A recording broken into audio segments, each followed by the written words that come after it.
It's Tuesday, April 21st. We heard what we thought were firecrackers, and before we knew it, someone said, "No, that's gunfire, run." One Canadian has been killed and another injured in a shooting at a Mexican ancient pyramid.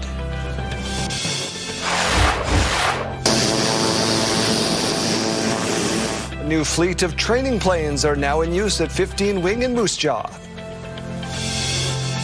What the province and the community and the organization gave me, I'm not sure it was quite honestly a balanced trade. It was just such an incredible experience. And it's a second straight all-Canadian class entering the Riders' Plaza of Honor. Stay with us, Saskatchewan. Your morning starts right now.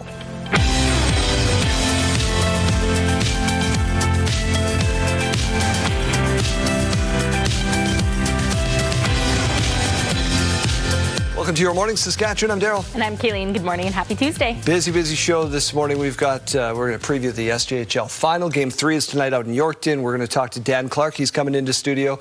Plaza of Honor. Big exciting news. Hey, and also Denise Wild, one of my favorites. Yeah, Denise Wild. Hour, yeah. Yep, she always has some spring essentials for you. And you're not saying the S word again, are you? We are talking about the S word, but don't worry. Enjoy today. 22 degrees for Saskatoon and Regina. Get this. I saw down south, Coronach, up to 28 today. Oh, baby. All right. We're going to have all those sandhill cranes flying all over the place. 6:01. Let's get to news. A Canadian woman has been killed and at least 13 others hurt after a shooting at a popular tourist spot in Mexico. There are 7 in our group from Vancouver here. We heard what we thought were firecrackers, and before we knew it, someone said, "No, that's gunfire, run." This happened at the ancient pyramid complex of Teotihuacan, just outside Mexico City. The gunman opened fire before turning the gun on himself. Another Canadian was also injured. Other victims include tourists from the U.S., Colombia, Brazil, and Russia. Police have recovered a firearm, a bladed weapon, and live cartridges from the scene. The Mexican president says she has instructed her security cabinet to investigate the incident and provide all necessary support. Prime Minister Mark Carney is expected to unveil a new Canada-U.S. Advisory Council as early as today. Multiple sources tell CTV News the council will keep some members but remove others. The focus will now shift more to the specific issue of trade. The new group is expected to be led by Michael Sabia, clerk of the Privy Council, and Janice Charette, Prime Minister Mark Carney's chief trade negotiator to the U.S. The original council was set up by the former Prime Minister Justin Trudeau after U.S. President Donald Trump launched his sweeping tariffs. The NDP opposition in this province critical of ongoing cuts to operating hours at Regina's Urgent Care Centre. The opposition says hours have been reduced for 10 consecutive weekends. This past Saturday and Sunday, the centre closed at 4 p.m. instead of 9:30 p.m. It's supposed to be open 24/7, but never achieved that goal in nearly 2 years of operation. We learned that the Urgent Care Centre in Regina was forced to reduce its hours due to a lack of staffing for the 10th straight weekend. The 10th straight weekend. Initially, Mr. Speaker, the Regina Urgent Care Centre was announced as a 24/7 initiative, Mr. Speaker. But, again, reviewing the data, looking at what the system needs are, Mr. Speaker, it's a better use of resources to have those overnight staffing available at Regina General and Regina Pasqua, Mr. Speaker. The government blames staffing shortages and says recruitment efforts do continue. RCMP and Melfort have charged 3 people after a shooting at a home on Friday morning. Police were called to a home on Burroughs Avenue in Melfort where it was determined there was an altercation between a group of people. A firearm was discharged and one person was hit, who was taken to hospital with non-life-threatening injuries. 4 people were arrested at the home and 2 firearms were seized, along with firearm parts, a side-by-side, and generators that have been found to have been stolen from a business in Melfort earlier that day. 32-year-old Austin Patton, 30-year-old Shayla Taquan Bear, and 40-year-old Tyrone Rogers face a number of charges. The economic impact of Canadian Western Agribition surpassed $151 million last year, a new record high. That's based on a new economic impact study and marks a 30% increase from 2023. Agribition also reported record attendance in 2025 with more than 151,000 people coming through the turnstiles over the 6 days. Full finances will be presented at the organization's AGM in June. After months of uncertainty, a review has determined that Lair School will remain open with reduced capacity in the 2026-27 school year.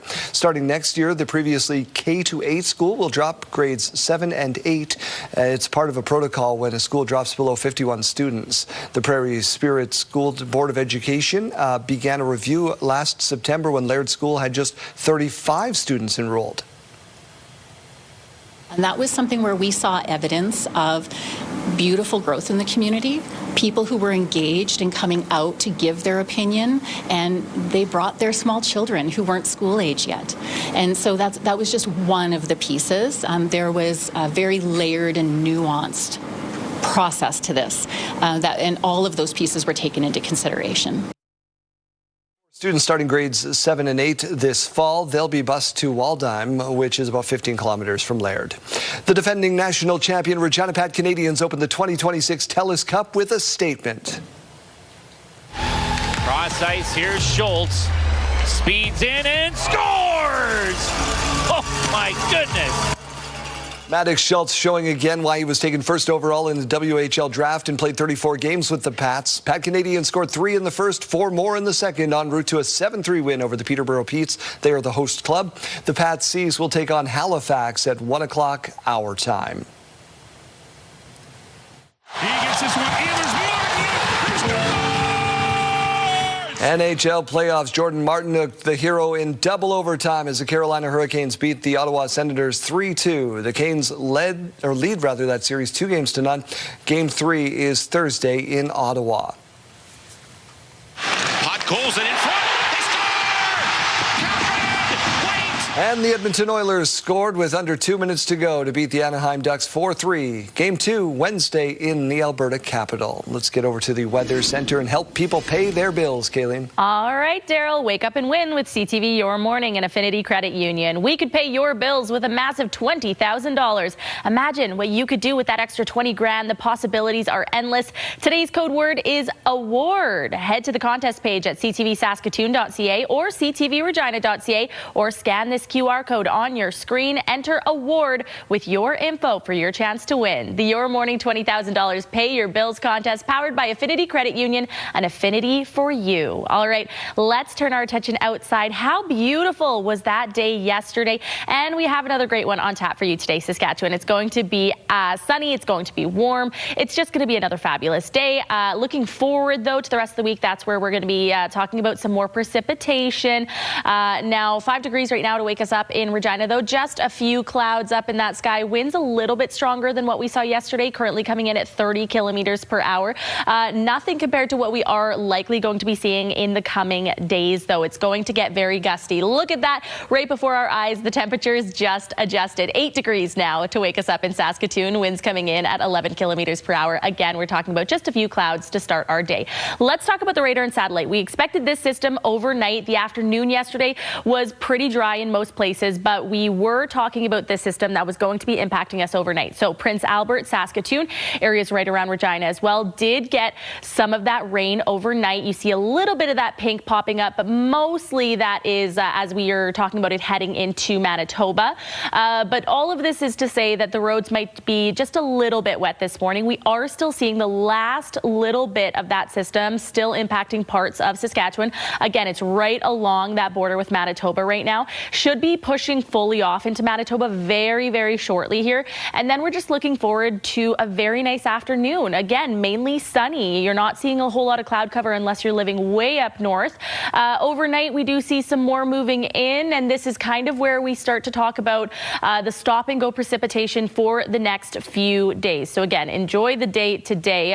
What you're looking at on your screen is Wednesday, 11:30 a.m. So obviously seeing that system up north with snow, rain, and freezing rain. Some rain around Saskatoon as well in the morning. Yesterday we were talking about the chance of seeing some rain in Regina on Wednesday. The chance has gone down. You can see just a little bit of green on your screen right around Regina about 2:15 p.m. Chance of seeing some more overnight. This is Thursday, 12:30 a.m. So again, overnight Regina could be seeing some of that possibility of a thunderstorm in swift current overnight and then turning to snow throughout the day on Thursday afternoon. Today's forecast, though, show, we talked about some really nice temperatures on the way. 22 degrees for the Battlefords, 22 degrees for Saskatoon, 22 for Regina, 25 degrees for Moose Jaw and Swift Current, and 26 degrees expected for Weyburn and Estevan.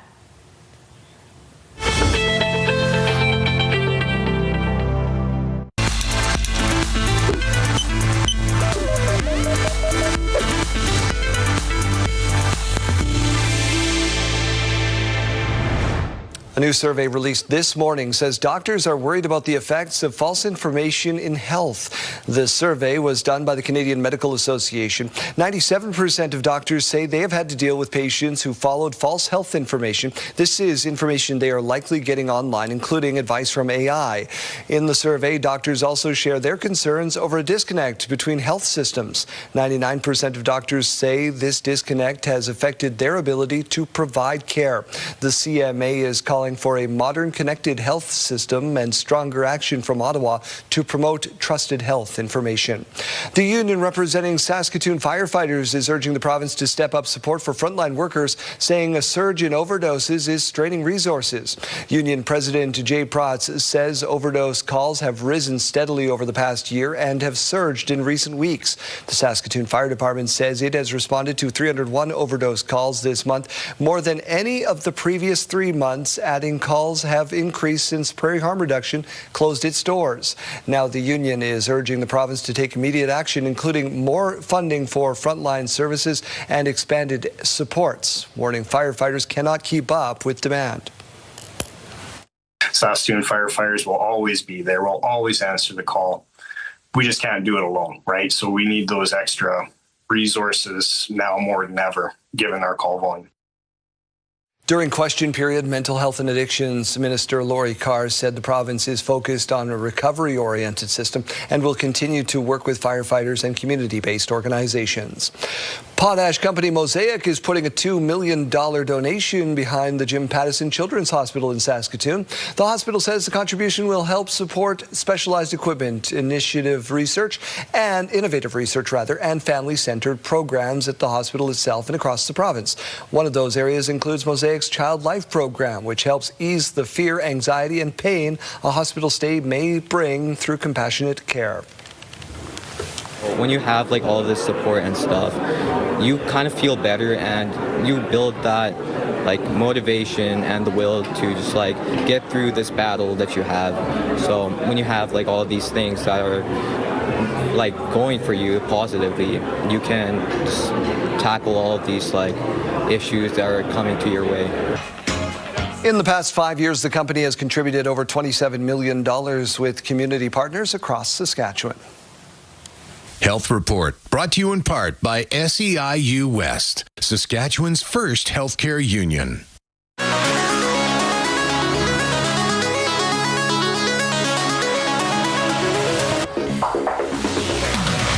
in case you missed it, there was one less lonely girl at Coachella.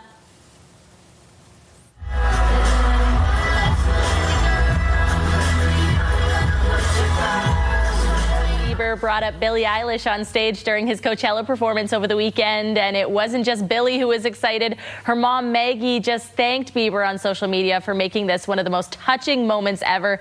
Maggie shared, watching this crazy, unimaginable dream come true over so many years is so incredible. This is a dream for a lot of girls who were believers. It's a throwback too. He used to do this years and years ago, and now he's bringing it back. Well, he spent a lot of years not performing anymore, so he's back for Coachella. It's a massive set. A lot of people were talking about that fact that he played a lot of YouTube videos and sang along with it. That was chess, not checkers. If you look it up, he sold his catalog off. He owed a lot of money, so he sold his catalog off for like $200 million. He can't perform those songs without permission, so playing it off YouTube, it became karaoke. Yeah. Honestly, Still it was able great. to do it. And low budget performance for him, and honestly, great. Let's talk about low budget purchases. Why don't we, in our question of the day? What's the most useful thing you've ever bought that you own? It's under $20. Yeah, tell us about those gadgets that you use in your everyday life that you just think this is magic, but it's cheap. everyone can get it. It's accessible. Do you have one, Daryl?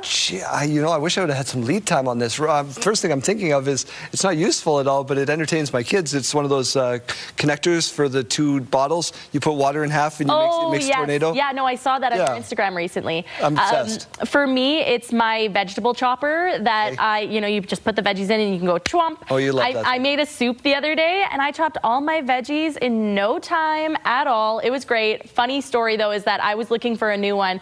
Our producer of the show, Nathan, bought his on impulse from Costco and then was like, I bought a vegetable chopper. I don't think I need it. And so I bought it off him for what he paid for it at Costco. And now every time I use it, I text him like, you can't chop veggies as fast as me. Just one word, regret. We want to hear from you. Useful items, 10400 is the text line. Scan the QR code on your screen. We're back with health news after this as we take a look over the city of Regina. Good morning.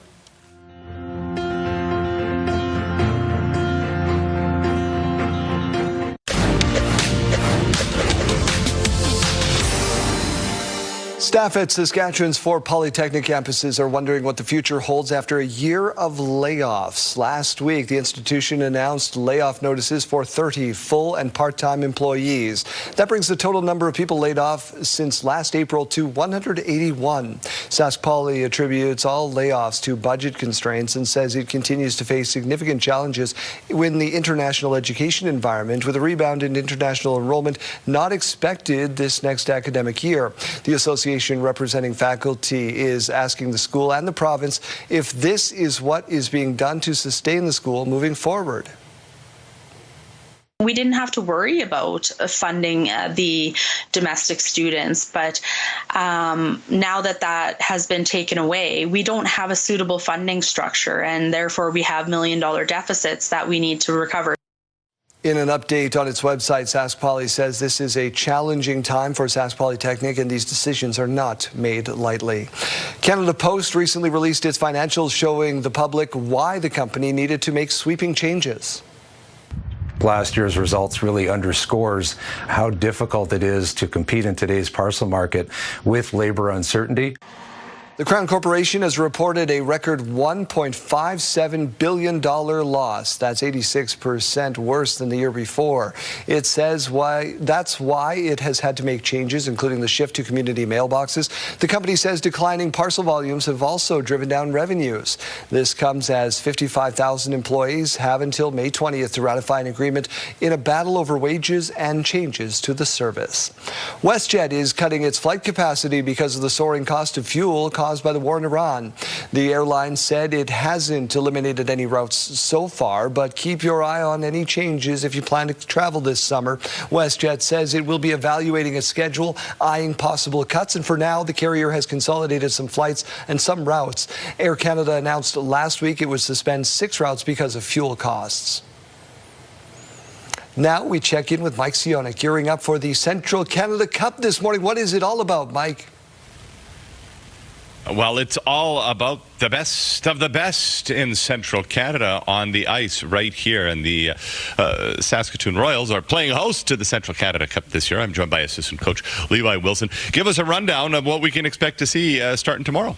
Yeah, we got 5 teams. We got a team from Northern Ontario, Manitoba, ourselves, another Saskatchewan team in Alberta here playing in a 5-team round robin, competing for the Central Canada Cup gold medal. Fantastic.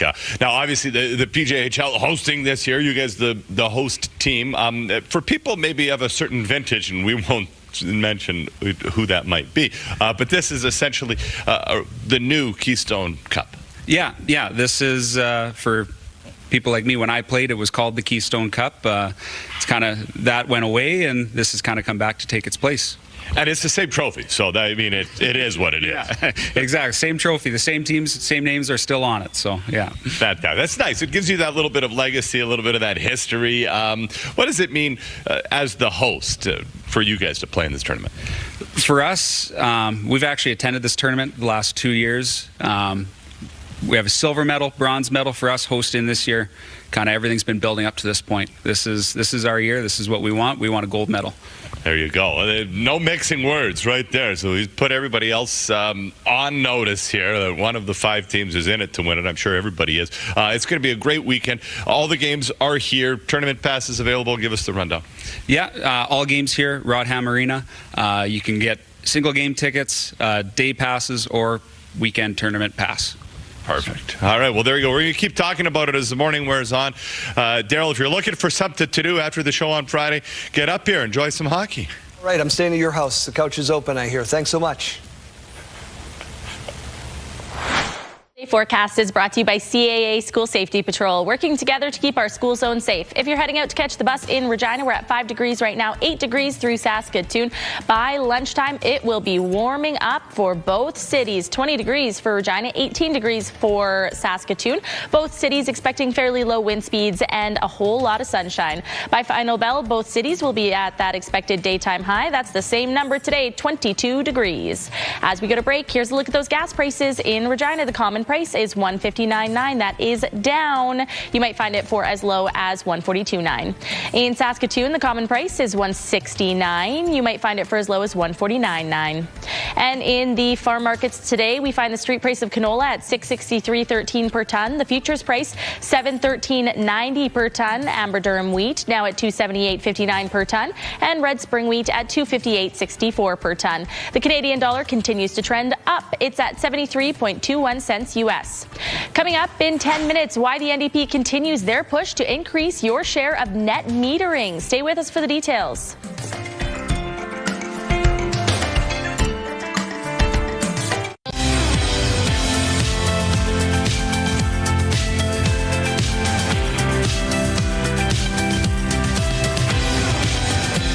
.30, time to say welcome to your morning. Regina protesters were outside the RM of Sherwood Council chambers, hoping to stop the decision of a major AI data center from being built. However, the plans for the center will still be moving forward. Sierra D'Souza Butts has more on what happened in that meeting. Unanimously approved, the RM of Sherwood will be moving forward with its plans for an AI data center after reviewing its Bell Development Agreement at Monday evening's council meeting. Ever since Bell Canada announced plans to build a 300-megawatt AI data center in the RM of Sherwood, people have been voicing their opinions. Close to 100 people were outside the RM's council chambers, raising concerns surrounding noise, electricity, stormwater, and drainage, along with other potential issues once the center is built. It's really disappointing. I think the fact that there's just been a lack of transparency. Even if the data center is built, we can still protest against it because we know the harm that data centers have done to cities in the U.S. Following the vote, a few people left and were rushed to their cars by protesters. Interim Reeve Ray Orb says council was confident in their decision to move forward with the site. And I think that's important to get that message out there. This is a positive project. Whether people like A or I or not, they're probably already using it. It's in our lives right now, especially in agriculture and healthcare, and in the work that municipalities do. It's very important to us. When speaking to the media, Bell Canada says it went through the province's environmental impact assessment. Saskatchewan, it's a process where you self-assess based on criteria. And because of the way we design these facilities and the fact that they actually are very environmentally friendly, they don't use water, they don't have large waste products of any kind, it's not necessary for us to enter into a full environmental process. With the goal of providing more transparency to the public, the RM of Sherwood says it plans to provide more information on its website as the project moves forward. Sierra D'Souza Butts, CTV News, Regina. The Ottawa River is still rising, but water levels are now expected to stabilize. It'll be okay in the house. The house has been raised to the new 100-year flood level, whatever it is. It's a moving target. Items out of here. The Ottawa River is pushing into low-lying areas driven by snow melt and recent rainfall. Levels are expected to stabilize before receding later this week. Officials in Gatineau now say another 100 properties are at risk of flooding. That's on top of 164 buildings declared at risk over the weekend. A day before their ceasefire expires, it's still uncertain if Iran will show up for new talks with the U.S. Troops are stationed and signs are still up in Pakistan, but so far Iran has not confirmed if it will be sending a delegation. Reports say a U.S. delegation led by Vice President J.D. Vance will arrive today, with the two-week ceasefire about to end tomorrow local time. U.S. President Donald Trump says an extension is unlikely. This morning, Iran's parliamentary speaker said Tehran is preparing new cards on the battlefield if fighting with the U.S. resumes. The Canada Post distribution centre in Saskatoon went into panic Monday morning due to the recovery of a white powder. The Saskatoon Fire Department was called just after 8 o'clock Monday morning to the facility on 103rd Street East. One postal worker was exposed to the unknown substance but did not show any symptoms of being sick. The product was eventually deemed to be non-hazardous and operations at Canada Post resumed as normal. It's the end of springing ahead and falling back in Alberta. The March time change was the last. Legislation is about to end that practice. Alberta will be staying on daylight savings time permanently, and that means Albertans will not have to change their clocks this fall. A 2021 referendum on the topic saw a slim majority vote against adopting daylight saving time permanently. Politicians say things have changed. Remember, we talked about this in 1971, we talked about it again in 1983, we talked about it in 2017, and we talked about it again in 2021. We are of the opinion it was time to stop talking about it and to take some action and get her done. Some sleep experts say it would be better to stay on standard time year-round.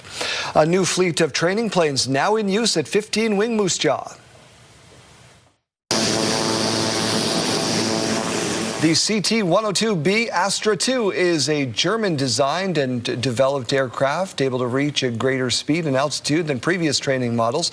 With improved performance, the Royal Canadian Air Force says the planes will better prepare pilots for more sophisticated aircraft.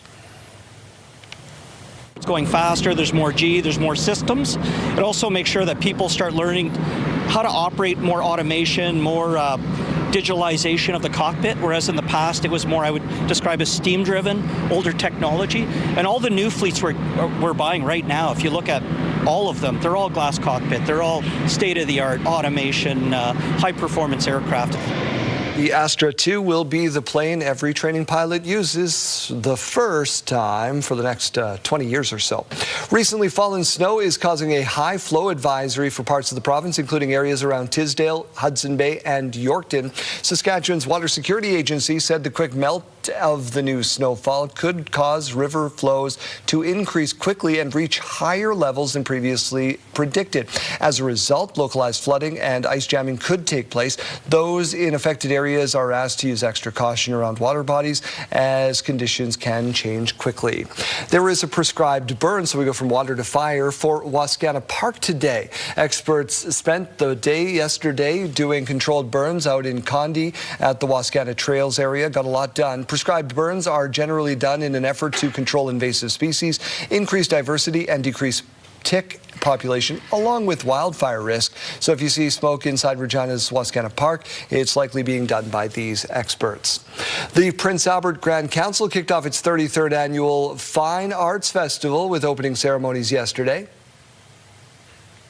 Part of the arts is always important. Arts is a huge part of most communities, and I think arts, they also allow kids to be able to dream a little different, dream a little bigger. Fine Arts Festival celebrates the artistic talents of youth from the Grand Council's member nations. Students compete and showcase their skills in visual arts, music, drama, and dance, along with cultural performance. The festival runs until Thursday. We now know who will be inducted into the 2026 Saskatchewan Roughriders Plaza of Honor. Rob Bagg, Dan Clark, and Paul McCallum, as we told you yesterday, collectively spent more than 3 decades in green and white, and this is the second straight All-Canadian class. It's just an honor. Time flies by so fast, and when things like this come upon me, I kind of start to reminisce and think about all the things that sort of happened in my career and with the riders, and it's just an amazing journey that I've been on, and I'm just really happy to get to share it with these guys. Paul McCallum, the class will be enshrined into the Plaza on October 17th. Rob Begg, Danny Clark, and Paul McCallum. Dan Clark will be with us here on the show at 7:30 this morning. As we get over to the Weather Center, we try to give something else away, Kayleen. Yeah, all right. Well, CTV Your Morning with CAA Travel and Colette Tours want to send you and a guest on a 12-day Italy's Treasures trip of a lifetime. Experience incredible history, culture, and cuisine across northern Italy, October 18th through 29th. Enter online now at ctvsaskatoon.ca or ctvregina.ca and include today's keyword gelato for your chance to win. Good luck. All right, let's turn our attention back out to these current temperatures. They have been fluctuating a little bit in the past few minutes, but overall, it's a fairly nice morning, waking us up all across Saskatchewan. -8 in Stony Rapids. That is a little bit cooler than what we saw yesterday, but don't worry, things will be warming up rather soon. 0 degrees in La Ronge, 4 degrees in Prince Albert right now, 3 degrees in Melfort, and 2 degrees in Hudson Bay. Down in the south, we started to see a little bit of that green color creeping in from Alberta this morning, so that is indicating some very nice warm temperatures. We're already in the double digits in Moose Jaw, 11 degrees, 8 degrees in Swift Current, 9 degrees in Assiniboia, and 5 degrees in Regina, and again 8 degrees in Saskatoon. That's slightly down from just about 30 minutes ago. So overall, though, the day today is going to be beautiful, even more warm than what we saw yesterday.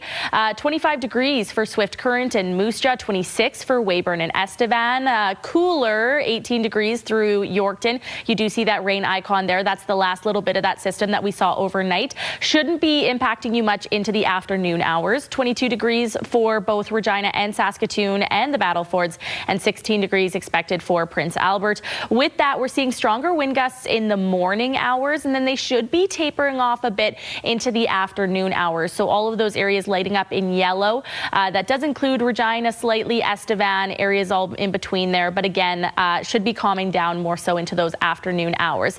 Let's talk more so about this 7-day forecast, because temperatures do drop off as much as we're enjoying this warmth. 19 degrees tomorrow for Regina. Yesterday we were talking about the potential for some rain. Now we're seeing that system mainly concentrating in central Saskatchewan. We do have a chance, it's very low though, of Regina seeing some very light sprinkles tomorrow afternoon. Mainly we're talking about a mix of sun and cloud with that 19-degree high. Thursday we see that wintry mix return, 1 degree, -1 on Friday, and we are expecting that snow to be continuing on.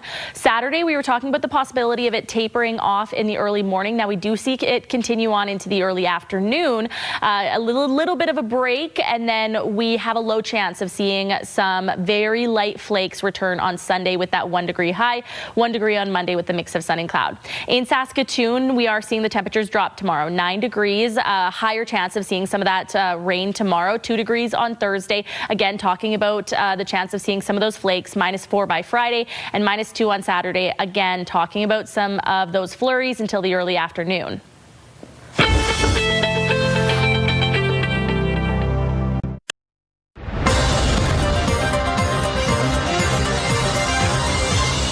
So in politics, we're focusing in on net metering, and we've got Jared Clark in here. He's an NDP MLA. Jared, thank you so much for doing this. Yeah, my pleasure. Off the top, let's remind people out there what net metering is. Sure. So we are talking about rooftop solar, putting solar panels on your roof. And so what happens is when you get that installed on your house, the electricity you're producing goes immediately into your own home and is used by your appliances, your lights, etc. But if you're producing excess electricity, that then goes back onto SaskPower's grid and say your neighbor can use it. And SaskPower tracks how much electricity you're putting back on the grid, and you get credit for that. So you want to increase the percentage that we as homeowners with these panels get? Absolutely. So we want to modernize and re-energize the net metering program to get the solar industry rolling again. We want to give people the opportunity to lower their power bills, reduce emissions, but also create jobs. How's this being met? I think it's been met really with a lot of excitement. We have the greatest solar generation capacity in all of Canada here in Saskatchewan, and so we should be harnessing that. We should be producing electricity from the sun. And people want the option to be able to lower their own power bills. So we've been hearing really good things. Are we working with the government to make sure that this is something that happens? So this is our plan. This is part of our grid and growth plan. So if the Saskatchewan NDP are successful in forming government in 2028. Right, but that's 2028. At this point, can you work with people across the aisle to maybe make this happen prior to that? We're always happy to work with government on solutions that make sense. They have not been eager to modernize and energize the net metering program. So I think this is something that Saskatchewan residents would have to wait until 2028. But who knows? Do you know the percentage of people that have solar panel roofs? I do not. No. No, but it's a decent number. When the net metering program was brought in by the government years ago, it was very popular, right? And lots of people took it up to the point where government actually had to pump the brakes, and they changed the program in 2019. See them everywhere. Right? There are a lot of homes with them. Yes, it makes a lot of economic sense. Solar is very cheap to install, and then all of a sudden you're producing and getting credit for the electricity that you're producing. And it lowers your power bills. What that in the renewables is a great thing. While we have you here, you were successful in working with people across the aisle to get the ER wait times and closures through and online in a reasonable. That's got to be a great success story for you. It is exciting. It only passed second reading, so there are still a few more hurdles to go. There's 2 more votes where government has to support that. But it looks like it's going to get there. Well, we asked to see that happen yesterday, and they voted no to allow that bill to pass through the committee of the whole and third reading. So we're hopeful that government will do the right thing, but they didn't let it happen yesterday. Cautious optimism. Derek Clark, thank you so much for this. My pleasure.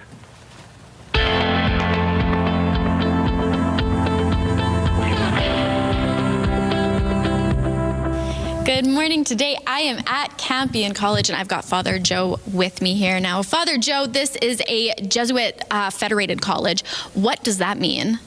So Campion is a federated college, kind of independent, but within the context of the University of Regina, and we offer kind of all of the services that students would want to take advantage of at the university. Our students are U of R students.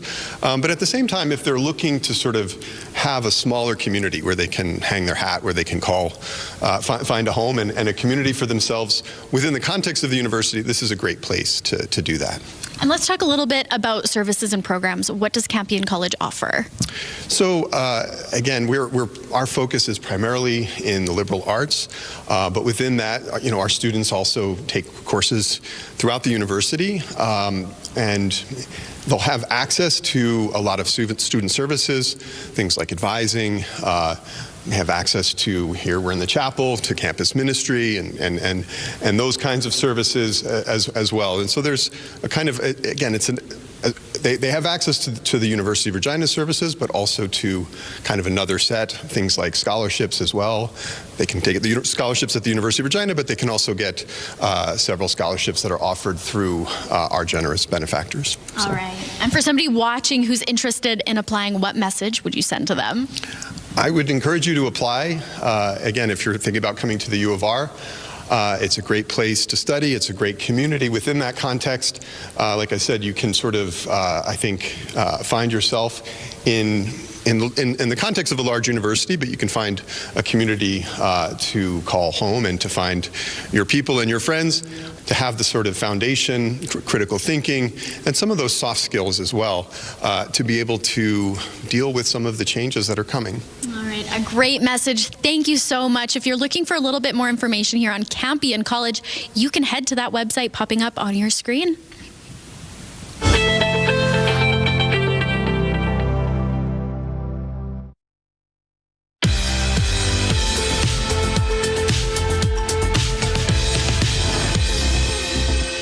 It's April 21st, and we have these milestones to share with you. We'll start off with a big happy birthday going out to Lucas. He's turning 11 years old. We hope you have a great day. With love from Grandma Friesen. Also celebrating today is Brody. Happy birthday to you. Have a wonderful day with all of your friends and family. Milestones, brought to you by Harbor Landing Village, an award-winning senior care and living community in Regina. If you have a milestone coming up, send us an email to yourmorningsaskatchewan@ctv.ca or simply scan that QR code on your screen. Please send those in at least one day in advance.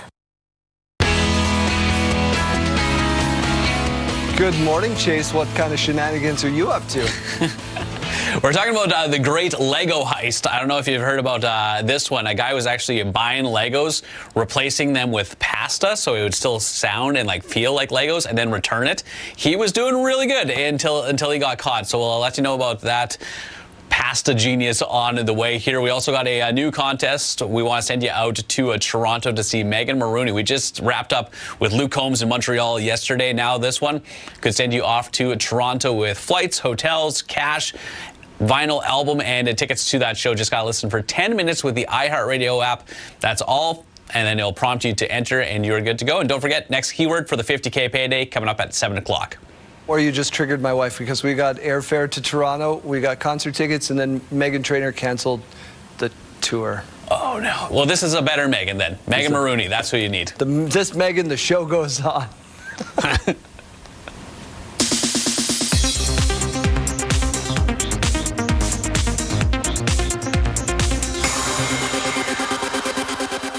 I'm sure you've heard of the Owens family. We have our first look at Practical Magic 2. Warner Brothers Pictures releasing the first teaser for the eagerly awaited sequel on Monday. Practical Magic 2 reunites Nicole Kidman and Sandra Bullock as magical sisters Sally and Gillian Owens.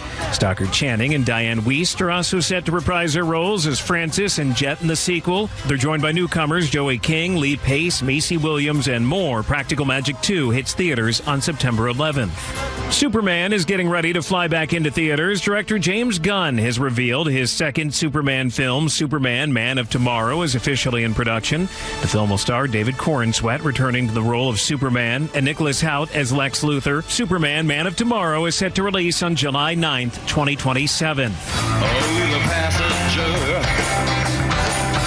how it rides. And happy birthday to Iggy Pop, who is 79 today. That's what's happening in Hollywood. I'm Alex Stone, EBC News.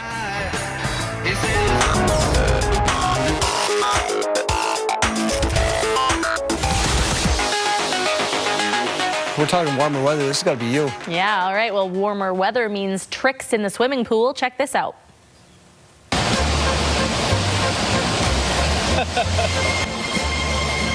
To fail. Yeah, I gotta see it in slow-mo, right? Wow. You know when someone says they have a cool trick in a pool, but it's never as cool as they build it up to be? This one is actually pretty cool. Not bad. She flips it in the inner tube. She ends up sitting back up, and Yeah. it seems hard. You need Good some for her. coordination for that. Okay, so this is from one trend to another, a big one online. Maybe you've seen this one.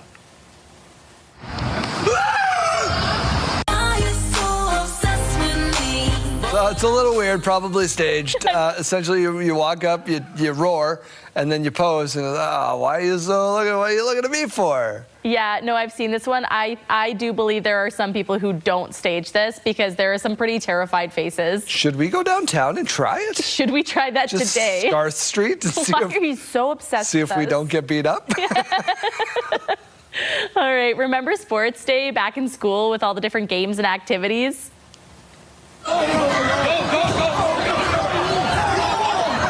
Never did this one, but that's awesome. Yeah, this school is taking it to the next level. This is with the table race between the freshmen and the juniors. Students ride on the folding tables while some kids roll underneath to move it forward. Look at the commitment. Seems dangerous. That kid crushed his head. Yeah.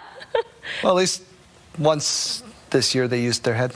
We're back right after this.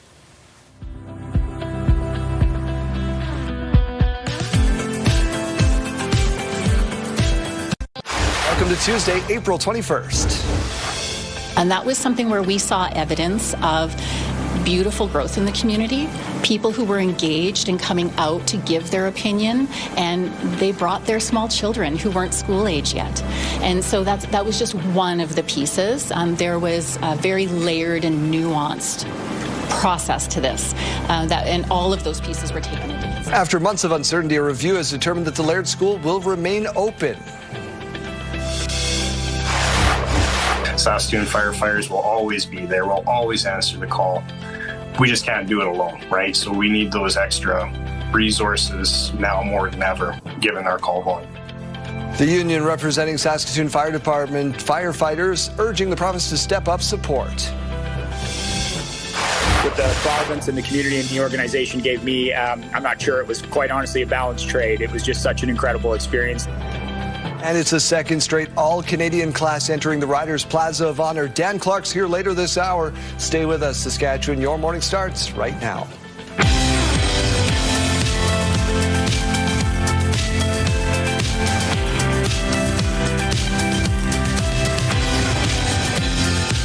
Your morning, Saskatchewan. I'm Daryl. And I'm Kayleen, and I think I'm greatly annoying you this morning. It's working pretty good. I'm having a great time over here. Just anything he says, I'm just like, I'm there to critique. You have a sister or brother in your life that just, We're also matching today, so we kind of look like brother and sister. Yeah, okay. Also, happy anniversary to my husband today, April 21st. Buried the lead on that one. Yeah, there you go. Happy anniversary. Long-suffering husband there, Tyler. Congratulations. You got an Oilers win last night, 4-2. 7-1, let's get to news. A Canadian woman has been killed, at least 13 others injured after a shooting at a popular tourist spot in Mexico. There are 7 in our group from Vancouver here. We heard what we thought were firecrackers, and before we knew it, someone said, no, that's gunfire, run. This happened at an ancient pyramid complex of Teotihuacan just outside Mexico City. The gunman opened fire before turning the gun on himself. Another Canadian was also injured. Other victims include tourists from other countries. Police have recovered a firearm, a bladed weapon, and more from the scene. Mexican President Claudia Sheinbaum says she has instructed her security cabinet to investigate the incident and will provide all necessary support. Prime Minister Mark Carney is out with a list of people who will help the government prepare for the upcoming CUSMA talks. Now, the council includes the likes of former Conservative leaders Aaron O'Toole and Jean Charest, former Conservative interim leader Lisa Raitt, former Cabinet Liberal Minister Ralph Goodale, and former Nunavut Premier A.J. Agribition. It also includes names like Flavio Volpe and Lana Payne. The group will be chaired by Dominic LeBlanc. The provincial government faced pressure in the legislature Monday over staffing issues at Regina's Urgent Care Centre. The facility again cut back on hours of operation this weekend, and the opposition is questioning why. Wayne Mantika reports. The Regina Urgent Care Centre opened nearly 2 years ago, but has yet to achieve its operating target. It struggles to stay open past 4 p.m., Mr. Speaker, worse than bank hours. The NDP opposition says the Urgent Care Centre has reached a dubious milestone. We learned that the Urgent Care Centre in Regina was forced to reduce its hours due to a lack of staffing for the 10th straight weekend. The 10th straight weekend. The government continues to search for staff, but is satisfied with the alternatives for when the Urgent Care Centre is closed.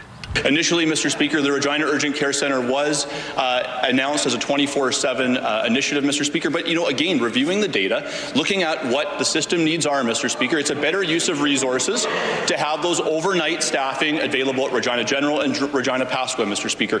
Currently, there is a bill before the legislature calling for online real-time information about rural emergency room service disruptions. That bill is expected to pass, but there could be need to include urgent care centre hours as well. Wayne Mantika, CTV News, Regina. Wayne, the economic impact of Canadian Western Agribition has surpassed $151 million, a new record high. That's based on a new economic impact study and marks a 30% increase from 2023. Agribition also reported record attendance in 2025, more than 151,000 people through the 6 days. Full finances will be presented at the organization's AGM coming up in June. A day before their ceasefire expires, it's uncertain if Iran will show up for new talks with the U.S. Troops are stationed and the signs are still up in Pakistan, but so far Iran has not commented and confirmed if they'll be sending a delegation. Reports say the U.S. Vice President will arrive today with 2-week ceasefire about to end tomorrow local time. The U.S. President says an extension is unlikely. This morning, Iran's parliamentary speaker said Tehran is preparing new cards on the battlefield if fighting resumes. Recently fallen snow is causing a high flow advisory for parts of the province, including areas around Tisdale, Hudson Bay, and Yorkton. There's a map on your screen. Saskatchewan's Water Security Agency said the quick melt of new snowfall could cause river flows to increase quickly and reach higher levels than previously predicted. As a result, some localized flooding and ice jamming could take place. Those in affected areas are asked to use extra caution. A new fleet of training planes are now in use at 15 Wing Moose Jaw.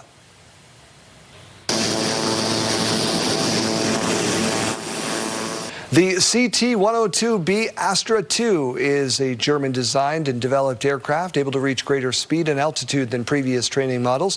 With improved performance, the Royal Canadian Air Force says the planes will better prepare pilots for more sophisticated aircraft. Going faster, there's more G, there's more systems. It also makes sure that people start learning how to operate more automation, more digitalization of the cockpit, whereas in the past it was more, I would describe as steam-driven, older technology. And all the new fleets we're buying right now, if you look at all of them, they're all glass cockpit, they're all state-of-the-art automation, high-performance aircraft. 2 will be the plane every training pilot uses first for the next 20 years. The defending national champion Regina Pat Canadians open the 2026 TELUS Cup with a statement. For Martin. He's back in. Backhand feet out front. Scores! Brady Vipon doesn't give up on the puck in front of the feed from Malachi Martin. That was named the highlight of the night. The Pat Canadians scored 3 in the first, 4 more in the second, en route to a 7-3 win over the host Peterborough Petes. The Pat Seas will take on Halifax at 1 o'clock today. He gets this one in. There's more. NHL playoffs, Jordan Martin, the hero in double overtime as the Carolina Hurricanes beat the Ottawa Senators 3-2. There was a rare overtime penalty shot in this one. Nice save there. Canes lead that series 2-0. Game 3 Thursday in Ottawa. Pot goes and in front. The Edmonton Oilers scored with under 2 minutes to go to beat the Anaheim Ducks 4-3. Game 2 is Wednesday in the Alberta capital.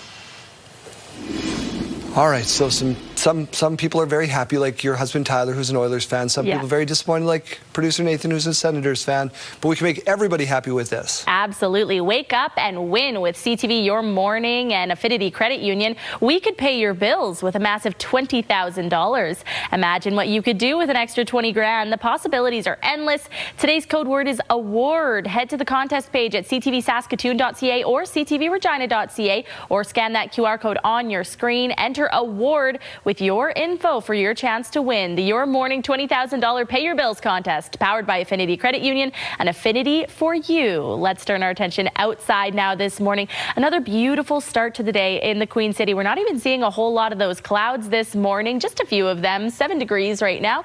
Winds are a little bit stronger than yesterday morning. Right now, they're coming in at 30 kilometers per hour. We are expecting those to calm down a little bit as we go into those afternoon hours. In Saskatoon, we're at 8 degrees right now. Again, just a few clouds to wake us up. Winds more calm, currently coming in at 7 kilometers per hour. We did see some precipitation overnight. That came in the form of rain and a little bit of freezing rain as well.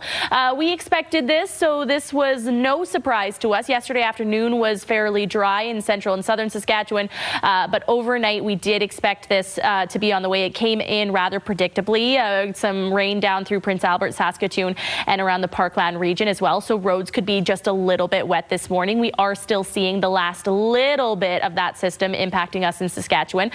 Very shortly there, that should be fully pushed off into Manitoba. And then we're just looking forward to a rather dry afternoon around Prince Albert, Saskatoon, Swift Current, Yorkton, Regina, and Estevan.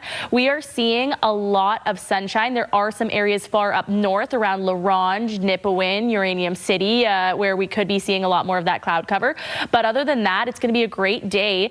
Great afternoon. Overnight, we see some more precipitation moving in, mainly impacting northern Saskatchewan, and that really comes with it all. You're seeing a mixture of all those colors with rain, freezing rain, and snow as well. Really until Sunday, we're talking about a mixture of some precipitation throughout parts of the province. Now, as we look forward to Thursday, this is at about 1 a.m., we see the larger part of this system coming in, and it's growing. It's coming with snow for many places. It's coming with rain down south. You even see a few of those yellow colors down around Swift Current at some points, which it could indicate the possibility of some thunderstorms. And then by Thursday afternoon, we see a lot of this turning to freezing rain or snow. Snow in particular right around Regina. Freezing rain in areas northeast of Regina. Prince Albert going to be seeing some of that snow as well. But let's focus on today. That's the good news, everybody. These really nice temperatures and the sunshine on the way for today. 25 degrees for Swift Current and Moose Jaw, 26 for Weyburn and Estevan, 22 for Regina and Saskatoon and the Battlefords, 16 degrees for Prince Albert, and 18 degrees for Yorkton. You do see that rain icon there. Again, that's the last little bit of that overnight system. Should be making its way into Manitoba soon.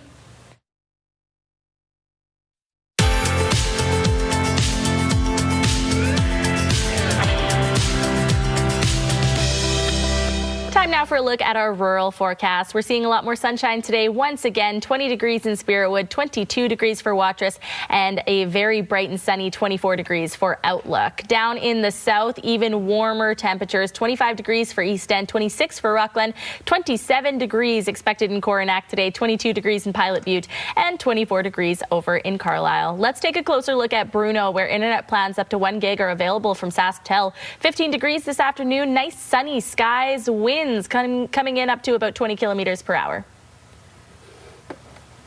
Mike Siona is on location for us. Exciting hockey tournament in your neck of the woods.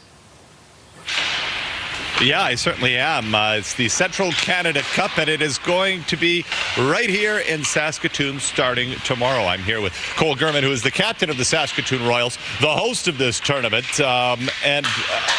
you guys, the Royals, the last 2 years have been at this event.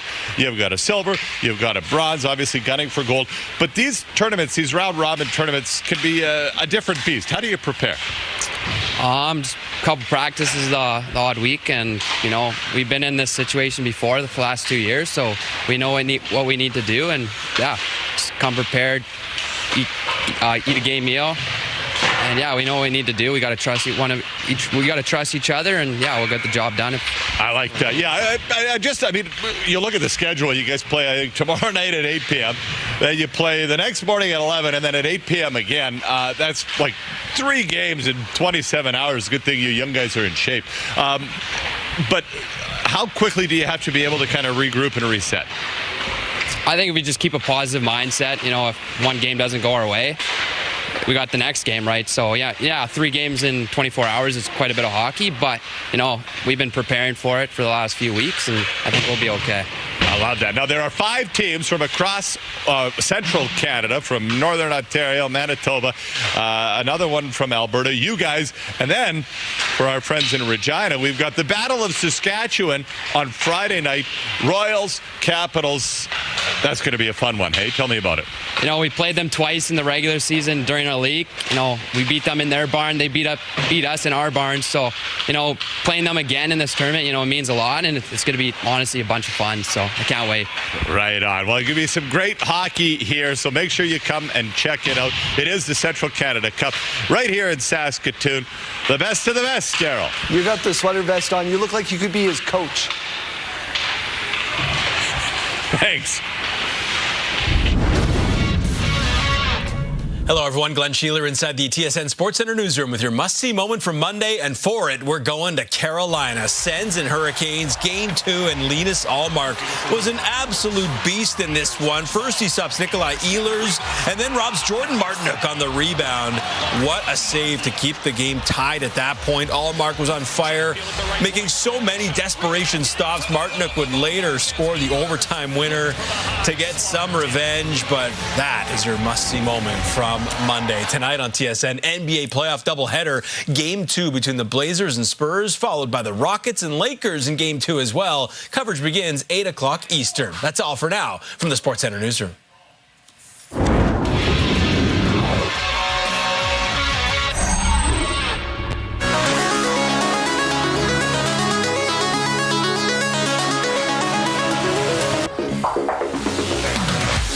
An NYPD officer's body cam has been released, showing him chasing down an alleged purse snapper on the Upper West Side, but it wasn't a foot race. Stop! Please stop! Stop! This ain't the Wild West. These are the mean streets of Manhattan. The officer on horseback, right place, right time, chased down the suspect, bobbing and weaving through construction, because there's always that going on.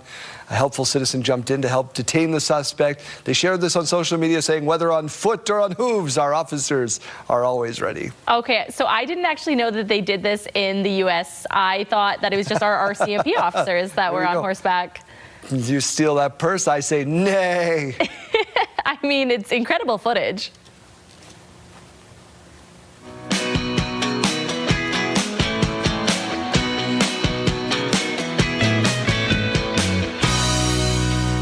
Producer Nathan's just back from vacation, and I got two oh boys in my ear after those two puns. Welcome back to work. Question of the day, he came up with this one. Yeah, so he's saying, what's the most useful thing that you own under $20? And you know what Saskatchewan said? Nothing is under $20 anymore. Nothing comes but we did have Ashley write in saying baby wipes. She says she uses them for everything. She says she even runs them along her baseboards, and they're sparkling afterwards. That is a good hack. Yeah, so you can use baby wipes for more than just cleaning your baby. Janelle wrote in and said her scrub daddy with the food handle. She said she cannot touch wet food. I understand that. Okay, fair enough. So we want to hear from you, please. This usually works when I beg, when we don't have many answers for question of the day. If you're listening right now, look around your kitchen, look around your house, think, what is that useful thing that I own that's under $20? Text us at 10400. Standard message rates may apply, or scan that QR code on your screen. I'm going to cross my fingers here, folks. I want to share some more answers in about 1 hour. Maybe we could sell them producer Nathan for 19. Yeah.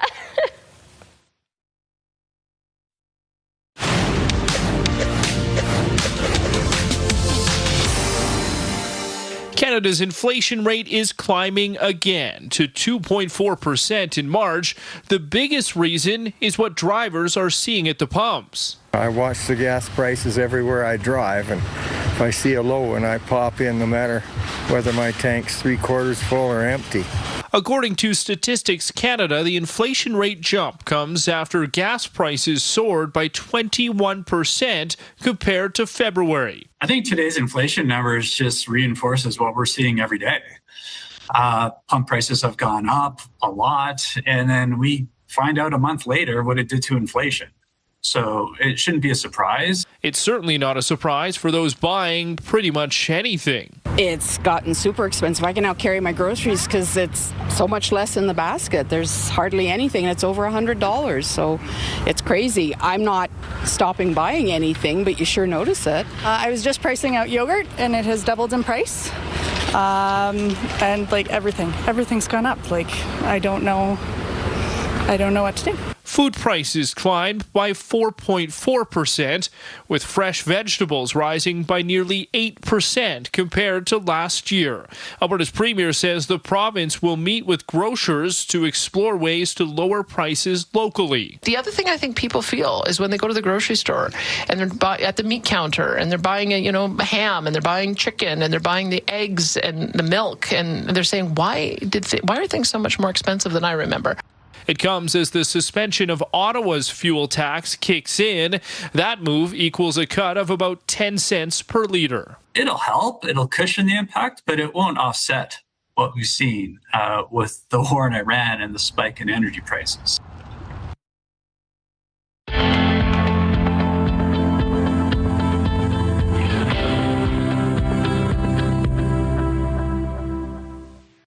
Around we come to our morning mystery. Just two players today, so we gotta bring up our socks here. Let's go to clue number one. Clue number one is all types of this come from the same plant.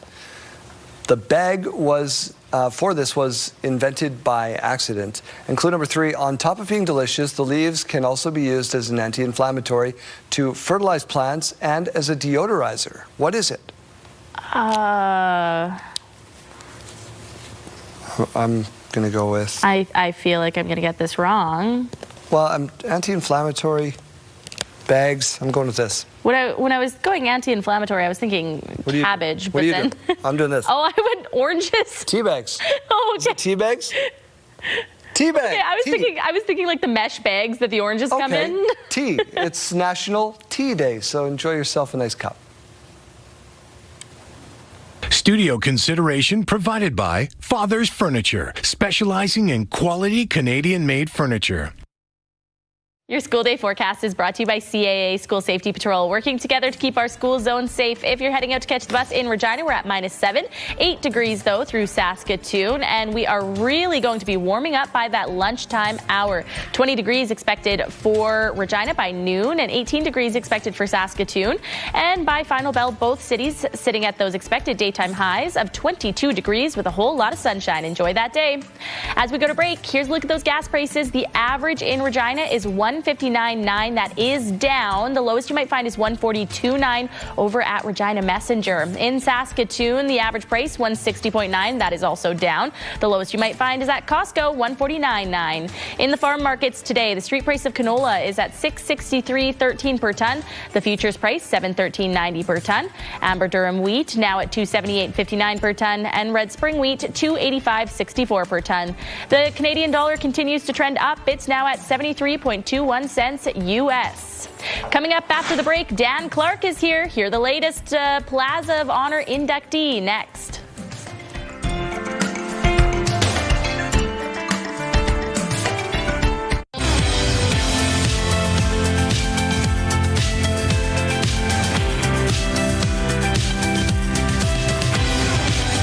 $7:28. We'll get to Dan Clark in just a moment. He is standing by, the newest member of the Riders Plaza of Honor. But first, we start with the union representing Saskatoon firefighters urging the province to step up support for frontline workers. It says a surge in overdoses is straining resources. Stacey Hine reports. Overdose calls are surging in Saskatoon, and for many, it's becoming all too common. Constantly, sometimes 3, 4 at a time. It's getting out of hand.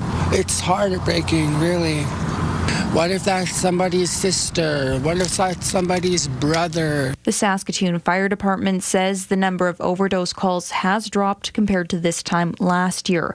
But it adds there has been an increase since the closure of Prairie Harm Reduction, and it has responded to 301 overdose calls this month, more than any of the previous 3 months. Jay Protz, president of the union representing Saskatoon firefighters, says the recent surge is straining resources. When you start going to 16 overdoses in a 24-hour period, that just starts taking out resources away from some of the community. He says crews will still respond, but calls may take longer to reach. They will always answer the call.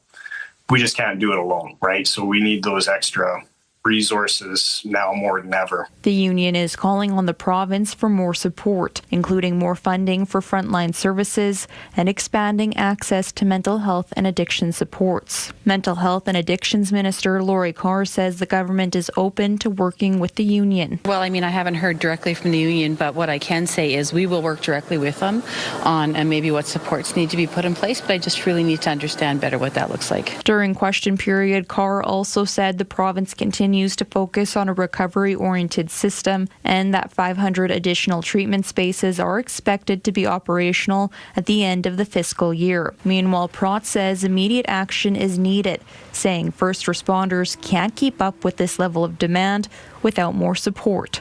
Stacey Hine, CTV News, Saskatoon. All right, you need no introduction for this next man, but I'll give him one anyway. He is the offensive lineman, the center of your Saskatchewan Roughriders, the 2013 Grey Cup winning team, Dan Clark, and the newest inductee into the 2026 Riders Plaza of Honor. Dan, how does that feel to hear that? Surreal. Never thought it'd be a possibility.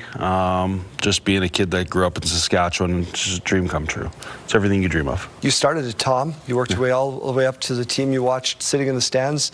It's got to be a thrill just to think back on the journey from A to B. Yeah, if I was, looking back to give advice to that young 19-year-old kid walking into camp is just never stop believing. Trust your process. Trust everything that's going to happen. You're going to learn a ton of life lessons through it, and your hard work and dedication, what you put in your sport, will show in the end. So, can you talk a little bit about the coaching that you received along the way and how valuable that was? You know what? I pretty much owe, of course, to the organization, but Bob Wiley was very instrumental in keeping me around. The story was that they were going to send me back to junior, but he said, you know what, give me time with Danny. I'll be able to make him into an athlete. If you don't keep him around, you're going to regret it. So I owe a ton of credit to him. And then coaches throughout the year that always believed me. Sorrells, our O-line coach, unbelievable man that literally put his life on the line for me to be able to get a position every year. So it's one of those things that the coaching has always been behind me. Certain individuals more than others, but then, hey, that's just the way sports goes. At what point did you think the dream could become a reality? My dad looked at me in high school and said, "What do you want to do for the rest of your life?" And I said, "I want to be a professional athlete. I want to go work in Mosaic Stadium," or Taylor Field at the time. And it was one of those journeys that it was a lot of hard work, but it was belief in myself, and I really put all my eggs into one basket. It was either, be that athlete coming out of Taylor Field or be working on a rig somewhere. So it was kind of pretty easy to put my eggs into the football basket. Do you remember the first time walking out the tunnel wearing the jersey? Yeah, I remember the first time was actually in Edmonton.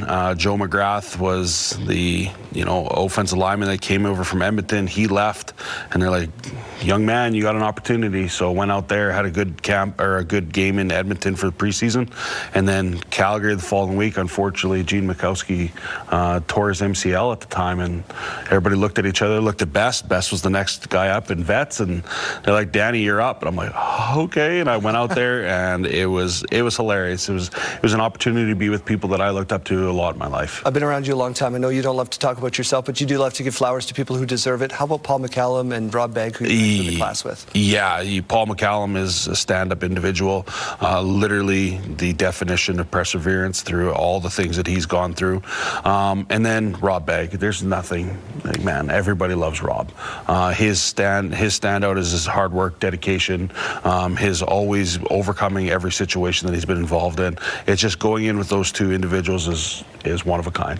Do you have a story about Robbie Begg? Everybody seems to have a Robbie Begg. Oh, you can share on television. Yes. Whatever in the morning. Yes, we'll make this one good.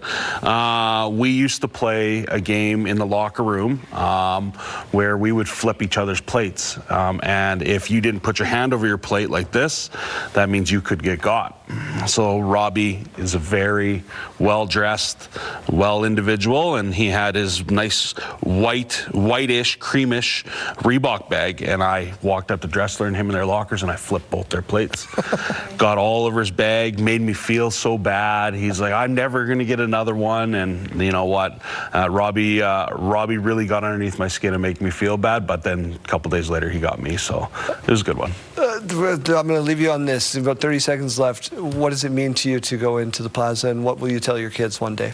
That everything you can dream, you can do. It's been an opportunity to live out a dream for 14 years, to be a part of the Saskatchewan Firefighter organization, and hopefully I represented that S to the people of Saskatchewan proudly. For my dollar, the best to ever wear 67. Danny Clark, congratulations. Thank you. Let's get over to Kayleen and our contest this morning. Absolutely. So CTV, your morning with CA Travel and Colette Tours want to send you and a guest on a 12-day Italy's Treasures trip of a lifetime. Experience incredible history, culture, and cuisine across northern Italy, October 18th through 29th. Enter online now at ctvsaskatoon.ca or ctvregina.ca and include today's keyword gelato for your chance to win. Good luck. All right, let's turn our attention back to these current temperatures. We're seeing more of that green color down south, and that is some great news for those of you who want to see that warm up. It's not going to last long, though. Unfortunately, we're seeing nice, warm, sunny temperatures today, but things do cool off after today. -8 right now to wake us up in Stony Rapids, 1 degree in La Ronge, 3 degrees to wake us up in Spiritwood, Prince Albert, Nipawin, and Hudson Bay. Just a touch warmer in Melfort, 4 degrees right now. Down in the south, already into those double digits in Moose Jaw, albeit it is down from what we were at just a few minutes ago. We're now at 10 degrees there, 9 degrees in Swift Current, 8 degrees in East End, 9 degrees in Assiniboia, 8 degrees in Saskatoon, and 7 degrees to wake us up in Regina. Later on this afternoon, temperatures in many places in the province going to be breaking into those 20-degree temps.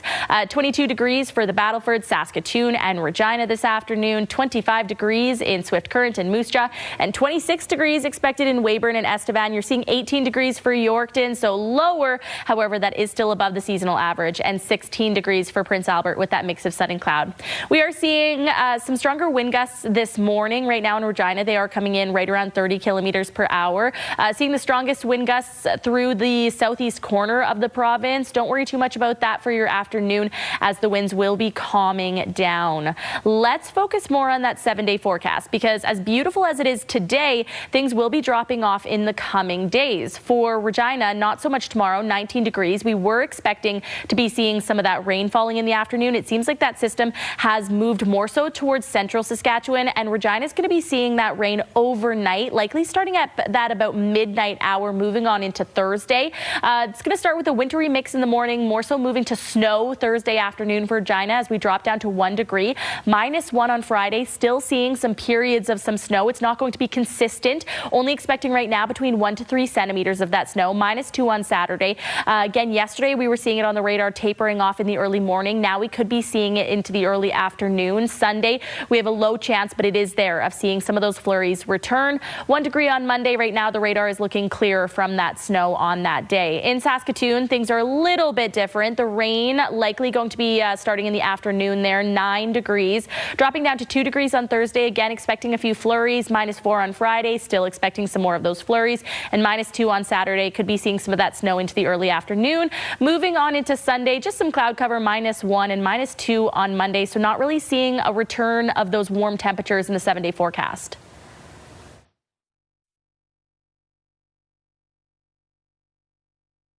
Regina Public Schools taking advantage of enrolling your kids in French language kindergarten. Enrollment's happening right around. I'm dealing with it myself. Erica Baldo is with Regina Public Schools. Thank you so much for being with us this morning.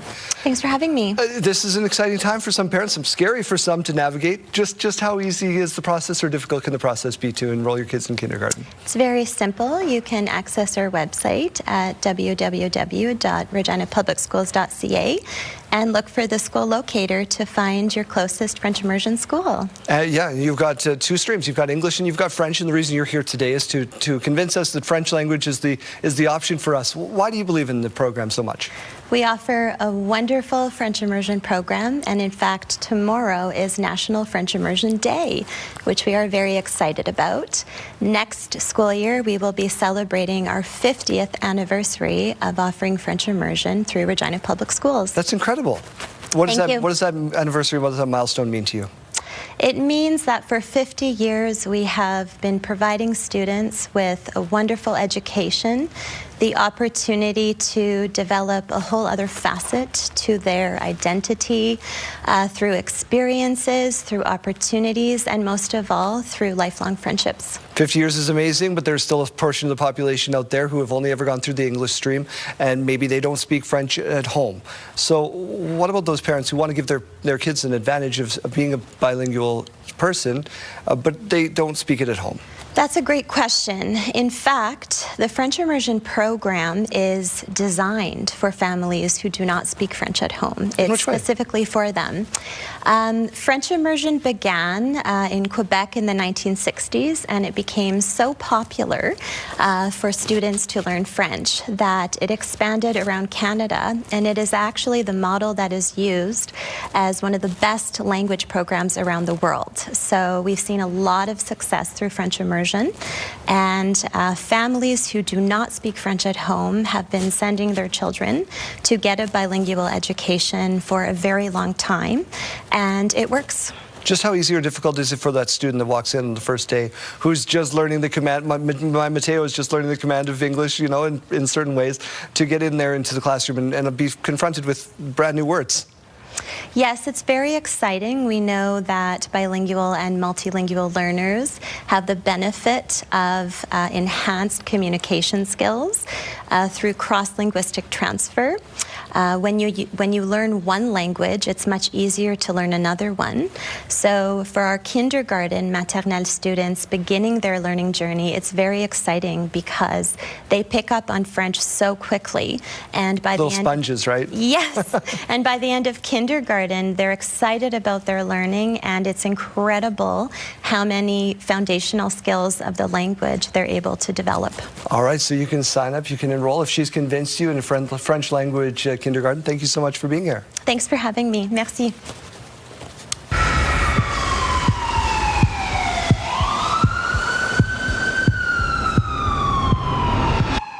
The incident happened on April the 11th, 2026 at around midnight at a residence in the east end of Regina.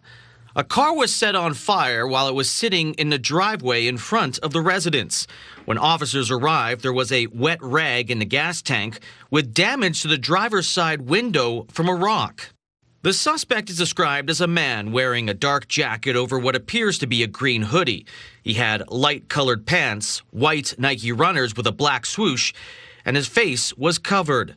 The suspect might have been burnt from the explosion when the fire was ignited. If you know who this person is, call Crime Stoppers. I'm Belton Johnson, board member with Regina Crime Stoppers. Did you know Crime Stoppers will pay up to $2,000 cash rewards for information on this or any other serious crime in Regina? Callers do not have to identify themselves. Calls are not traced or recorded. In Regina, Saskatchewan, in Canada, call Crime Stoppers at 1-800-222-TIPS. That's 1-800-222-8477. You can also access our website at www.reginacrimestoppers.ca. Remember, our community suffers when you remain silent. Please report crime. Crime Stoppers is brought to you by Leak Audiology, helping you live well with better hearing. Here's what's happening in our community. 50 Years of Impact for the Autism Resource Center is on April 21st. It's being held at the Connexus Arts Center. For more information, you can go to autismresourcecenter.com. And Chase the Ace is being held at the Kipling Recreation Center on April 22nd at 7:30. Tickets are $5, and for more information, you can email kipling_lions@outlook.com. The Broadway United Church is hosting a garage sale on April 23rd to 25th. The pre-loved clothing and plant sale is on April 23rd and 24th at 10 a.m. It's being held at Our Lady of Peace Parish. For more information, you can call 306-545-3402. The Spiritual Care Fundraising Banquet is on April 23rd at 6 p.m. It's being held at the Rosewood Park Alliance Church. For more information, you can call 306-580-9580. The Sufari Quilt Show is on April 24th and 25th at the Weyburn Egg Society Exhibition Hall. For more information, you can reach out to weyburnquiltguild@gmail.com. The Club 66 Social Dance is being held on April 24th at 7:30 p.m. It's being held at the Regina 55 Plus Community Center. For more information, you can call 306-529-6381. You can submit your event to our community by visiting our website at ctvregina.ca and clicking Community Calendar.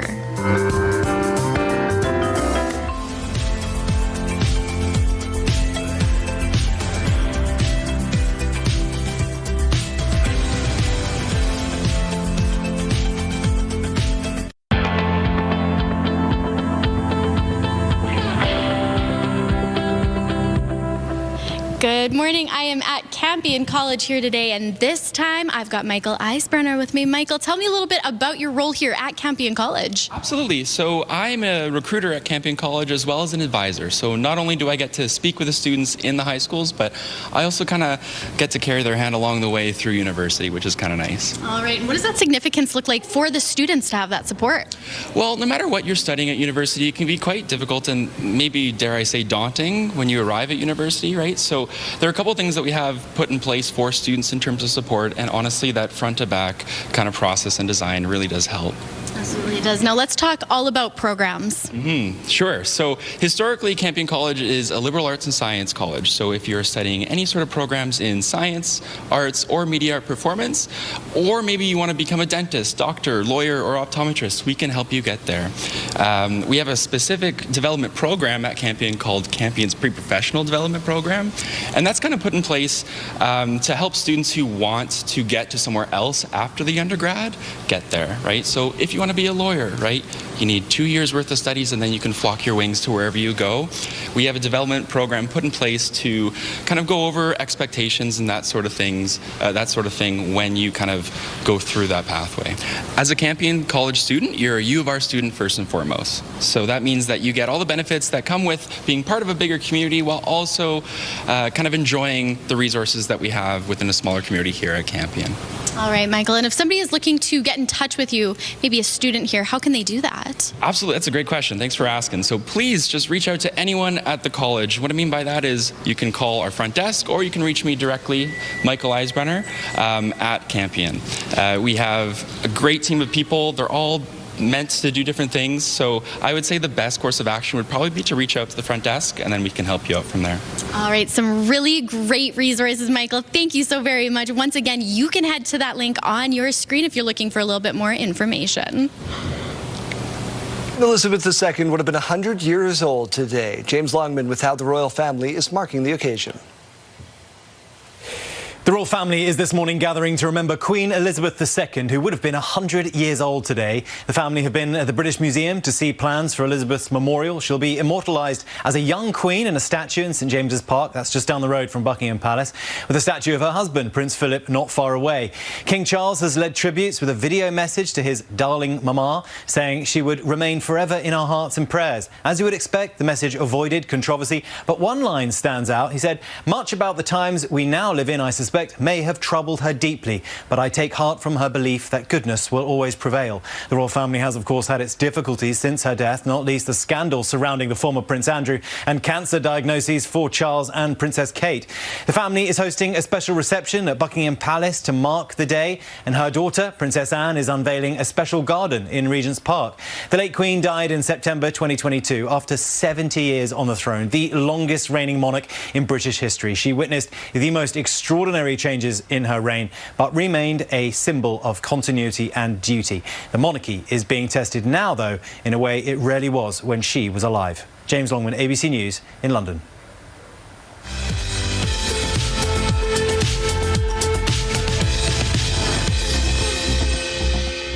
It's April 21st, and we have these milestones to share with you. We'll start off with a big happy birthday going out to Lucas. He's turning 11 years old. We hope you have a great day with love from your Grandma Friesen.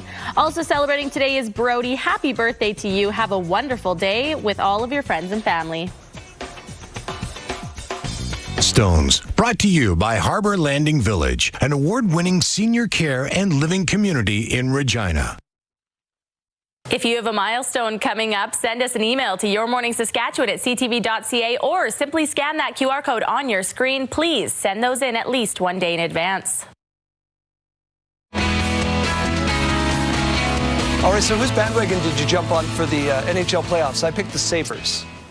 I think I'm going with Montreal. Okay. Okay. I don't know. You gotta have something to keep yourself in it, right? What's What's going on the radio? Go Habs? I don't know. It feels weird saying that even. Why not? Coming up here, we have your Country Minute. We're going to talk about some brand new albums on the way. Darius Rucker, Shabuzi, both giving us a little details for that. Riley Green, he just made his acting debut over the weekend on Marshalls. He's going to be a part of it for 4 episodes, but they gave him one stipulation, one thing he was not allowed to change if he was going to be on that show that we'll tell you about. And then we'll play some Headblank after 8 o'clock, too. That's where we give you 3 headlines, one of which is actually true.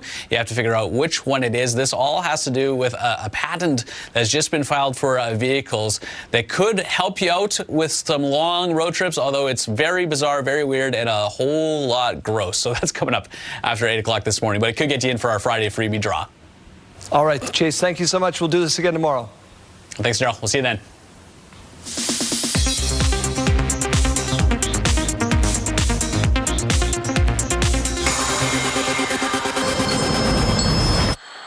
You're the Owen sisters. Yeah, everyone we love dies.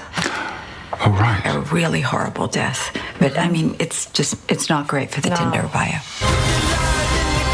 Nicole Kidman and Sandra Bullock teach a new generation to put the lime in the coconut in the teaser trailer for Practical Magic 2. Stockard Channing and Diane Wiest also return for the long-awaited sequel to the 1998 romantic fantasy, which is due in theaters in September.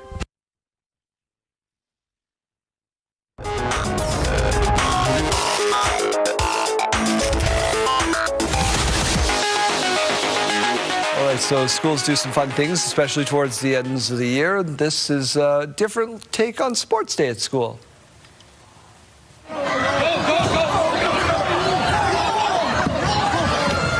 So this is the freshmen versus the juniors table races. Get to the end, keep rolling, get that person to the end. How do you choose who gets to ride the table? Because I want to be that one. Notice all the box dye blondes we got on this front team here? Yeah, they play sports. There must be some sort of playoffs going on in that community. My goodness. All right. This is a big trend online right now. Have you seen it?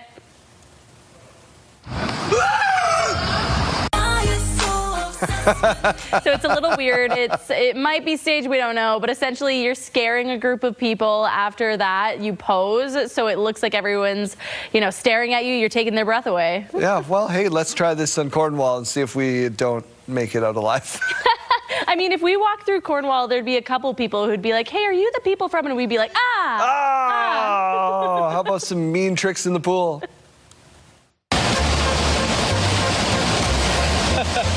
That one person who's like, I know a trick, and they actually pull it off. Yeah, see, this one's cool. All right, we're going to let you soak this in as we get ready for hour number 3 of CTV, Your Morning Saskatchewan.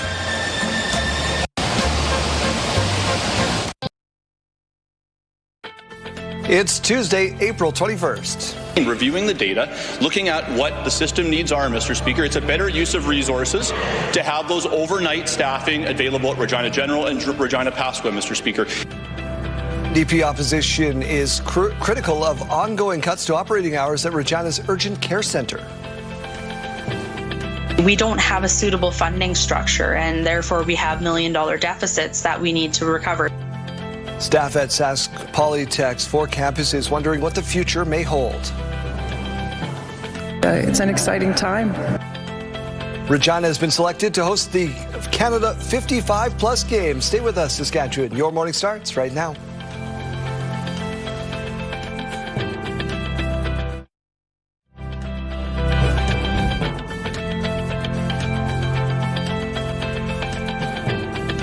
Welcome to Your Morning Saskatchewan. I'm Daryl. And I'm Kayleen. Happy Tuesday. All right, we got a lot to get to this hour. We're going to check in with the SJHL voice of the TV broadcast, the final shift to Yorkton tonight. Conditions finally good to travel if you want to check in one of these games. Yeah, beautiful spring morning out there. Take it in because it's not going to last this week. Dun, dun, dun. Let's get to news. A Canadian woman has been killed and at least 13 others are hurt after a shooting at a popular tourist attraction in Mexico.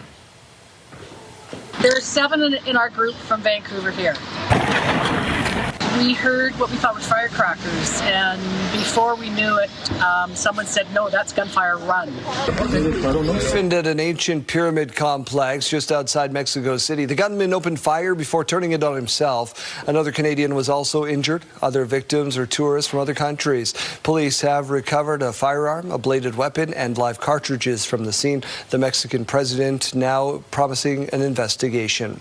The NDP opposition in this province is critical of ongoing cuts to operating hours at Regina's Urgent Care Centre. The opposition says hours have been reduced for 10 consecutive weekends. This past Saturday and Sunday, the centre closed at 4 p.m. instead of the regularly scheduled 9:30 p.m. It's supposed to be open 24/7, but it's never really achieved that goal. Then we learned that the Urgent Care Centre in Regina was forced to reduce its hours due to a lack of staffing for the 10th straight weekend. The 10th straight weekend. Initially, Mr. Speaker, the Regina Urgent Care Centre was announced as a 24/7 initiative, Mr. Speaker. But, again, reviewing the data, looking at what the system needs are, Mr. Speaker, it's a better use of resources to have those overnight staffing available at Regina General and Regina Pasqua, Mr. Speaker. The government blames a staffing shortage and says recruitment efforts continue. The union representing Saskatoon firefighters is urging the province to step up support for frontline workers, saying a surge in overdoses is straining resources. Union President Jay Protz says overdose calls have risen steadily over the past year and in recent weeks has surged. The Saskatoon Fire Department says it has responded to 301 overdose calls this month, more than any previous month over the last 3. Adding calls have increased since Prairie Harm Reduction closed its doors. Now the union is urging the province to take immediate action. Saskatoon firefighters will always be there. We'll always answer the call. We just can't do it alone, right? So we need those extra resources now more than ever, given our call volume. During question period, Mental Health and Addictions Minister Laurie Carr said the province is focused on a recovery-oriented system and will continue to work with firefighters and community-based organizations. After declining population prompted a review of a school north of Saskatoon, the division has decided Lair School will remain open despite having less than 40 enrolled students. Here's Hallie Mandrick on what's next. After months of uncertainty, a review has determined that the Laird School will remain open with reduced capacity for the 2026-27 school year. All in favor of that motion? The decision was made at a meeting at the Prairie Spirit School Division headquarters in Warman. The kindergarten to grade 8 school will only go up to the 6th grade after the current school year. It follows protocol anytime a school drops below an enrollment of 51 students. The Prairie Spirit Board of Education began a review last September when Laird School had only 35 students enrolled. So discussion was had leading up to today. This morning was very robust conversation on all of the possibilities, and it was the will of the board that Laird remain open. The school is also in need of about $1 million in scheduled repairs over the next 8 years, which the province has approved funding for. The board chair cited the community response within Laird as a major factor in the decision to keep the school open. We saw evidence of beautiful growth in the community, people who were engaged in coming out to give their opinion, and they brought their small children who weren't school age yet. And so that was just one of the pieces. For students starting grades 7 and 8 in the fall, they'll be bused to Waldheim, which is roughly 15 kilometers from Laird. Hallie Mandrick, CTV News, Warman. The Yorkton Terriers have their work cut out for them if they hope to come back in the SJHL Championship Series. The Terriers down 2-0 against the powerhouse Flin Flon Bombers. They over the weekend lost 7-3 Friday, 3-0 on Saturday over at the Zoo. To further set the stage, let's go live to the man calling the action on SaskTel Max TV, Austin Mattis. Austin, thank you for spending a couple of minutes with us. The obvious question here for Terrier fans is, can they get back in it? Oh, absolutely. And just kind of looking at the season all year for the Terriers, they've been one of the highest power offenses. And you know what? Going to that Whitney Forum, playing against that strong Flin Flon team, it's one of the best atmospheres in the league in all of junior hockey. So I think some of those nerves for the Terriers were kind of expected in those first two matchups. But I think this Wednesday, Thursday, going back to Yorkton, I heard it's going to be almost sold out. It's going to be a packed crowd. And with this Yorkton team, he can definitely never count them out. So I think for Yorkton fans, there's still a lot to look forward to. And I wouldn't be surprised if this series is a whole lot closer than people think. What has surprised you the most in this series from either side? I think just the high revved up emotions. And I think whenever you're playing in a final series, whether it be across any league, you're always expecting high emotions. But that first game, there were so many penalties throughout the first kind of 10, 15 minutes of the game. You were basically playing 4-on-4 or 5-on-4 more than you were playing 5-on-5. And that kind of slowed down in the second game. But I think both these teams kind of really an emotional series, a real emotional season. Bombers haven't won a ship since 1993. Terriers haven't won since 2014. It's their first time ever playing each other in the final. So there's a lot of history and a lot of emotion with these two teams. So definitely the emotion has been surprising, but I think you're also kind of expecting it as well. Coach Emery Olson playing some chess with his goaltenders. Who starts tonight? I think it's going to be, without a doubt, Callum Craig. He's been the go-to guy there for the Yorkton Terriers throughout the rest of the season. Montoya had a great time coming in that first game when he came in for relief, but Callum Craig, he's been the go-to guy. He's played basically every single playoff game for the Terriers here this season. So Callum Craig, I think he's going to be the guy, but without a doubt, Montoya as the backup can definitely come in and be a good helping hand there as well. Last question, we'll let you go on this. Who is stirring the drink for the Flin Flon Bombers, and can they get this thing done?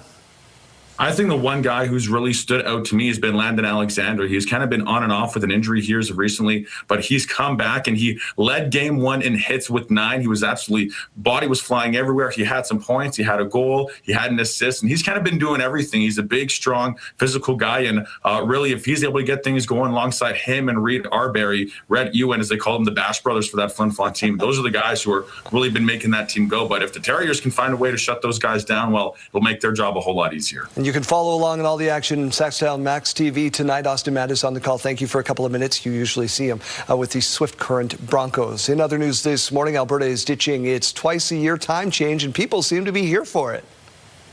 I think that would be better because you could adjust just one clock size and that's it. Yeah, I think it's about time. I hate it. Alberta's Premier Danielle Smith says the province plans to stick with daylight time year-round. So this means people in Alberta would stay on the current time. Our clocks in Saskatchewan are going to match theirs. The change is expected to be made in legislation coming later this week. As it stands, the province will revert to standard time November 1st as opposed to rolling clocks back. Also on Monday, the Premier of the Northwest Territories announced they will move to end seasonal time change and will adopt a year-round standard time as well. Now, we got to hope that Ontario does it, because if I get up at 4 in the morning, I want to see their the end of the hockey game, I need that clock to be 2 hours ahead of us. That's just selfish. Regina has been chosen as the host for the Canada 55+ Games. The city will be hosting from August 21st to 24th, 2028. An estimated 2,000 athletes aged 55 and older expected to take part. 21 sporting events will be held in various venues across the city. Regina last hosted in 1996. That was the first time that the national event was ever held. We're expecting at around 2,000, at least. There may be more. So, yeah, it's an exciting time, and it's summertime, so people can travel with their families to come here because it's for everybody across Canada. Carol's an incredible athlete. She'll probably win 12 medals on her own. Regina last hosted in 1996, as we said. The defending national champion Regina Pat Canadians opened the 2026 TELUS Cup with a statement. Hit off the outside of the net. Doka closing, scores! Pat Canadians scored 3 in the first, 4 more in the second, en route to a 7-3 win over the host, Peterborough Petes. The Pat C's will take on Halifax 1 o'clock today. Let's get over to the Weather Center, try to give away some money, some $20,000 monies. Hey, why not? Wake up and win with CTV Your Morning and Affinity Credit Union. We could pay your bills with a massive $20,000. Imagine what you could do with an extra 20 grand. The possibilities are endless. Today's code word is award. Head to the contest page at ctvsaskatoon.ca or ctvregina.ca or scan that QR code coming up on your screen. Enter award with your info for your chance to win. The Your Morning $20,000 Pay Your Bills contest powered by Affinity Credit Union, an affinity for you. Let's turn our attention back outside, starting with a look out at the Queen City. A beautiful start to the day. We have seen some clouds coming and going so far this morning. Still a few up in the sky, 8 degrees, and winds coming in at 32 kilometers per hour. In Saskatoon, 9 degrees. Again, just a few clouds to start your day, and winds a lot more calm, currently coming in at 7 kilometers per hour. Radar and satellite showing that system that we expected to be moving through the province overnight. Yesterday afternoon was quite dry.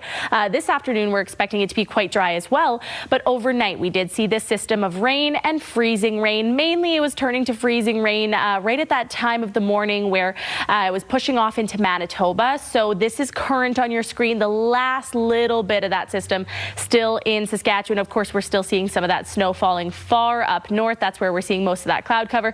Other than that, looking forward to the afternoon, things are looking really nice and clear. A whole lot of sunshine expected for Prince Albert, Saskatoon, Swift Current, Regina, Yorkton, and Estevan. We do see some more precipitation starting overnight, however. This is at about 12:45 p.m. as well, so we see it kind of continuing on throughout Wednesday afternoon into Wednesday overnight as well. That's when Regina will mainly start seeing it, some of that rain. We see the possibility of a thunderstorm in Saskatoon, and then Thursday is the day we see the system really expand with snow and freezing rain. This is at about 2:30 p.m. on Thursday, and it doesn't just stop at Thursday either. We see some chances of snow continuing on into Friday, Saturday, and in some parts of the province even into Sunday. So all of that is to say and really exaggerate, get outside and enjoy the day today. Spring as it's supposed to be enjoyed. 22 degrees for the Battlefords today. Saskatoon, Regina, 25 for Swift Current and Moose Jaw, 26 degrees for Weyburn and Estevan. Cooler through Prince Albert, 15 degrees, in Yorkton, 18 degrees. However, both of those numbers are still above the seasonal average. So again, get outside and enjoy it. Turning our attention to the 5-day forecast, we're talking about that precipitation on the way, and it's not just that. We're also talking about temperatures really taking a drop. For Regina, it will be after Wednesday. Thursday, we see things drop down to about 1 degree with that wintry mix, -1 on Friday and -2 by Saturday. In Saskatoon, 9 degrees tomorrow with that rain on the way in the afternoon, 2 degrees on Thursday with that snow, -4 on Friday with some of those stop and go flurries, and -2 on Saturday. The snow on that day should be tapering off by the mid to late afternoon.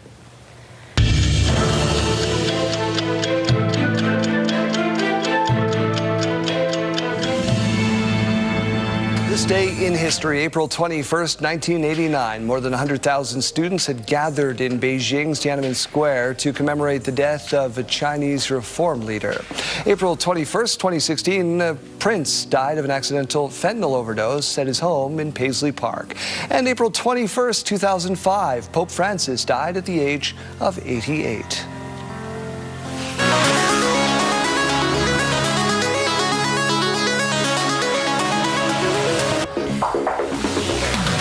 Well, some days I read this day in history and I'm like, oh, this year going to be upbeat, and then other days it's just sadness, sadness, sadness. Sadness, sadness, Yeah. sadness.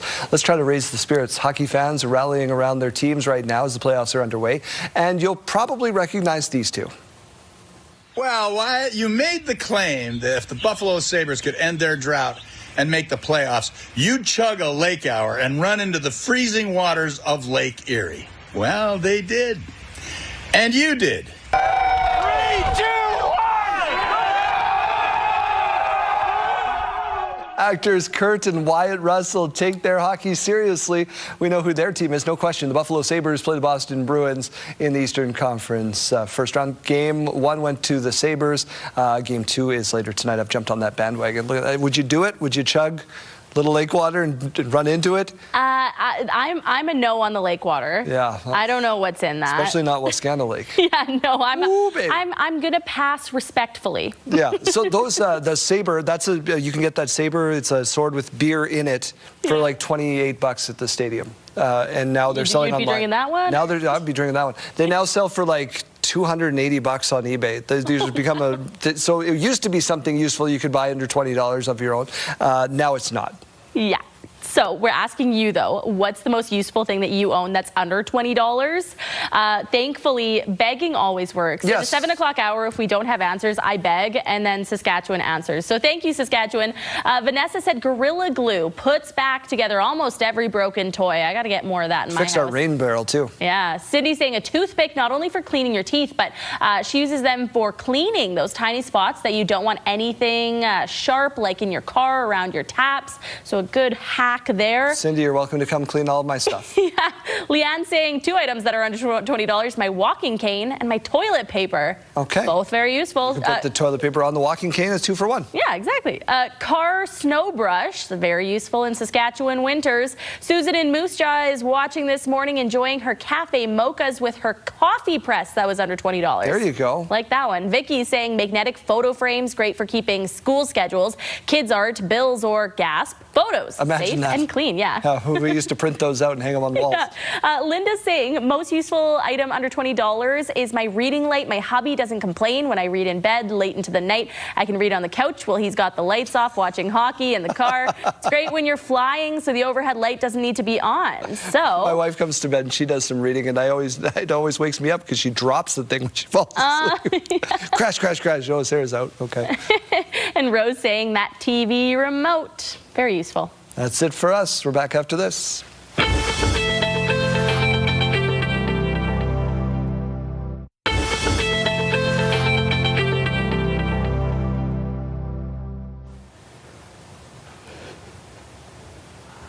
Well, spring is the perfect time to refresh your home and habits, and to help us come up with our new routine, Denise Wild is back with us. Welcome back to the show, Denise. It's always great to see you. Hi, Kayleen. So great to see you. Yes, let's get our spring cleaning on. So to start our spring refresh, let's talk about washing all those textiles. Right, exactly. Spring cleaning just isn't about what you see. It's also about what you feel. So let's get those textiles, those soft fabrics, basically anything that you haven't washed all winter. Now is the time. We're talking about blankets, about toss cushion covers, your favorite stuffies. Put those stuffies into a bag. It's pulling out all those things that you haven't touched and just giving them a nice, good wash, a good overhaul so that everything is nice and clean for spring. Yeah, and you don't always think about those stuffed animals, too, as a parent, right? Exactly. But that's a great reminder. Right. A big part of spring cleaning is also decluttering, which what should we be using to help? Yes. Okay. So this is my suggestion for the pantry. I'm talking about decanting food, and that is removing the original packaging, putting it into aesthetic containers. These are all from IKEA. It is a super popular trend right now, and we're not just organizing our pantries, we're curating them.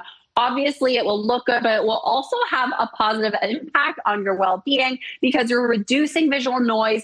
It allows your brains to process things easier. And this is especially important when we're talking about the kitchen, the busiest room in the house. IKEA has so many affordable, beautiful food storage solutions. They make it a no-brainer, easy, satisfying. All of these are glass. Most of them have airtight lids. The 365 Plus collection are made from oven-proof glass, and they're stunning. stackable. So you're making things feel more premium. You're giving your pantry a sense of order, and that's IKEA. And we have to make these into actual habits, right, in order to see continuous change. What's another ongoing decluttering system we can be using? Exactly. So this is my suggestion for something that can start now, but it can last you year round. You're basically creating a little recycling center. You can do this in your pantry or, the closet in your house. But basically, you'll take some labels and some baskets or some crates, and we want to identify things that you might need to purge and sort throughout the year. So I'm talking about e-waste, fabric recycling, things that you'll donate. If you create a little center for this and have somewhere where they can go year round, it takes that guesswork out of it and just makes it a lot easier. Every once in a while, you can go in and empty the bin and just makes things smooth. And kids can get involved too. You tell them when you're done with this, it goes here. Denise Wild, our DIY and lifestyle expert. Thank you so much for your time this morning. You can find more on denisewild.com. Thanks, Kayleen. Thanks.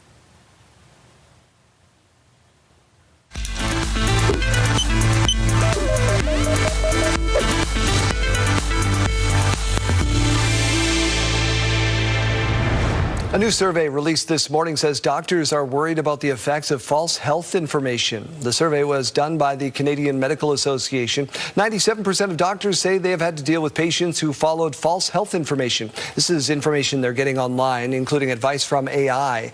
In the survey, doctors also share their concerns over a disconnect between health systems. 99% of doctors say this disconnect has affected their ability to provide care. The CMA is calling for a modern, connected health system and stronger action from Ottawa to promote trusted health information. 3 hearts, 2 transplants, and 1 mission to save lives. Roxanne Wilson is a 2-time heart transplant recipient who has made it her life's goal to help others have the gift of life. Kay Engram reports. Hi. Hi, Miss Roxanne. How are you? Good. For some, this might look like your routine doctor's visit for a regular checkup. One more time. Deep breath. But for Roxanne Watson, a 2-time heart transplant recipient, it means a bit more as she waits to hear those magic words. Your lungs sound very clear. Heart sounds are normal. I call it my oil change. Her cardiologist of 20 years, Dr. Julia Shin, calling it a miracle. It's rare to have a second transplant. But she got lucky. When I met Roxanne, she was in advanced stages of heart failure, wasn't able to walk even a few blocks without getting short of breath, getting hospitalized a lot. But now, here she is, 2 transplants later. She saved my life more than once. And now, as an organ donor advocate, she's made it her mission to help save others from that agonizing wait for a second chance at life. You always think, am I going to wake up tomorrow? Am I going to live to get that transplant? I said if I lived, I would do the work that I'm doing now. Today, Watson has signed up more than 14,000 donors and is just shy of her goal to sign up 1,000 more. I want to be an influencer. That's what I want to be, for a good cause. She is her donor, a United States Coast Guard, to thank for that. This is Michael Boville. People that knew him said he was a good kid. And when she isn't talking about organ donations, she tells us you can find her signing people up. And then the rest of the time, I'm resting. Health Report, brought to you in part by SEIU West, Saskatchewan's first healthcare union. Check in with Mike Siona. He's talking hockey this morning. Mike? Oh, we're joined by Captain Cole Gurman and assistant coach Levi Wilson of the Saskatoon Royals ahead of the Central Canada Cup. We'll ask the first question of the assistant coach here. Not maybe the way you guys wanted to end your playoff run. We've had almost a month here between competitive games. How do you approach that long of a period, and how happy are you that we're done with it now? Well, we're honestly just happy that everyone's kind of back, healthy, ready to go. You try to practice hard, compete as much as you can, and, that's as much as you can do. Yeah, exactly, right? I mean, it is what it is. It's are you well rested or are you rusty? I guess we'll find out, won't we, when this tournament gets started tomorrow. 5 teams here. Obviously, the Regina team really well. What are you expecting from the other 3 in this tournament? We played a few of these teams last year and the year before that, and they're a good hockey team. So we honestly just need to show up, do what we need to do, and I think that's all we can really do. So I think kind of in these tournament formats where you have that round robin, obviously you want to win every single game, but it's so important to that first game. How much emphasis is there on getting a hot start? I think it's honestly a big deal. It's the way the tournament's going to go. If we come out blazing, we come out hot in the first game, carries momentum throughout the week. So I think the boys are fired up, and we have a good first game. I think that's going to mean a lot. No doubt about it. And obviously a celebration of all that is the Central Canada Cup. It's going to be a lot of fun here off the ice as well. Absolutely. There's going to be, kind of a lot going on. Busy week. There's lots of door prizes, lots of other things that people can kind of come and, enjoy hockey, enjoy the community getting together. Fantastic. Well, there it is, the Central Canada Cup right here at the Rod Ham in Saskatoon. Starts tomorrow, runs till Sunday. Come down and check out some tremendous hockey.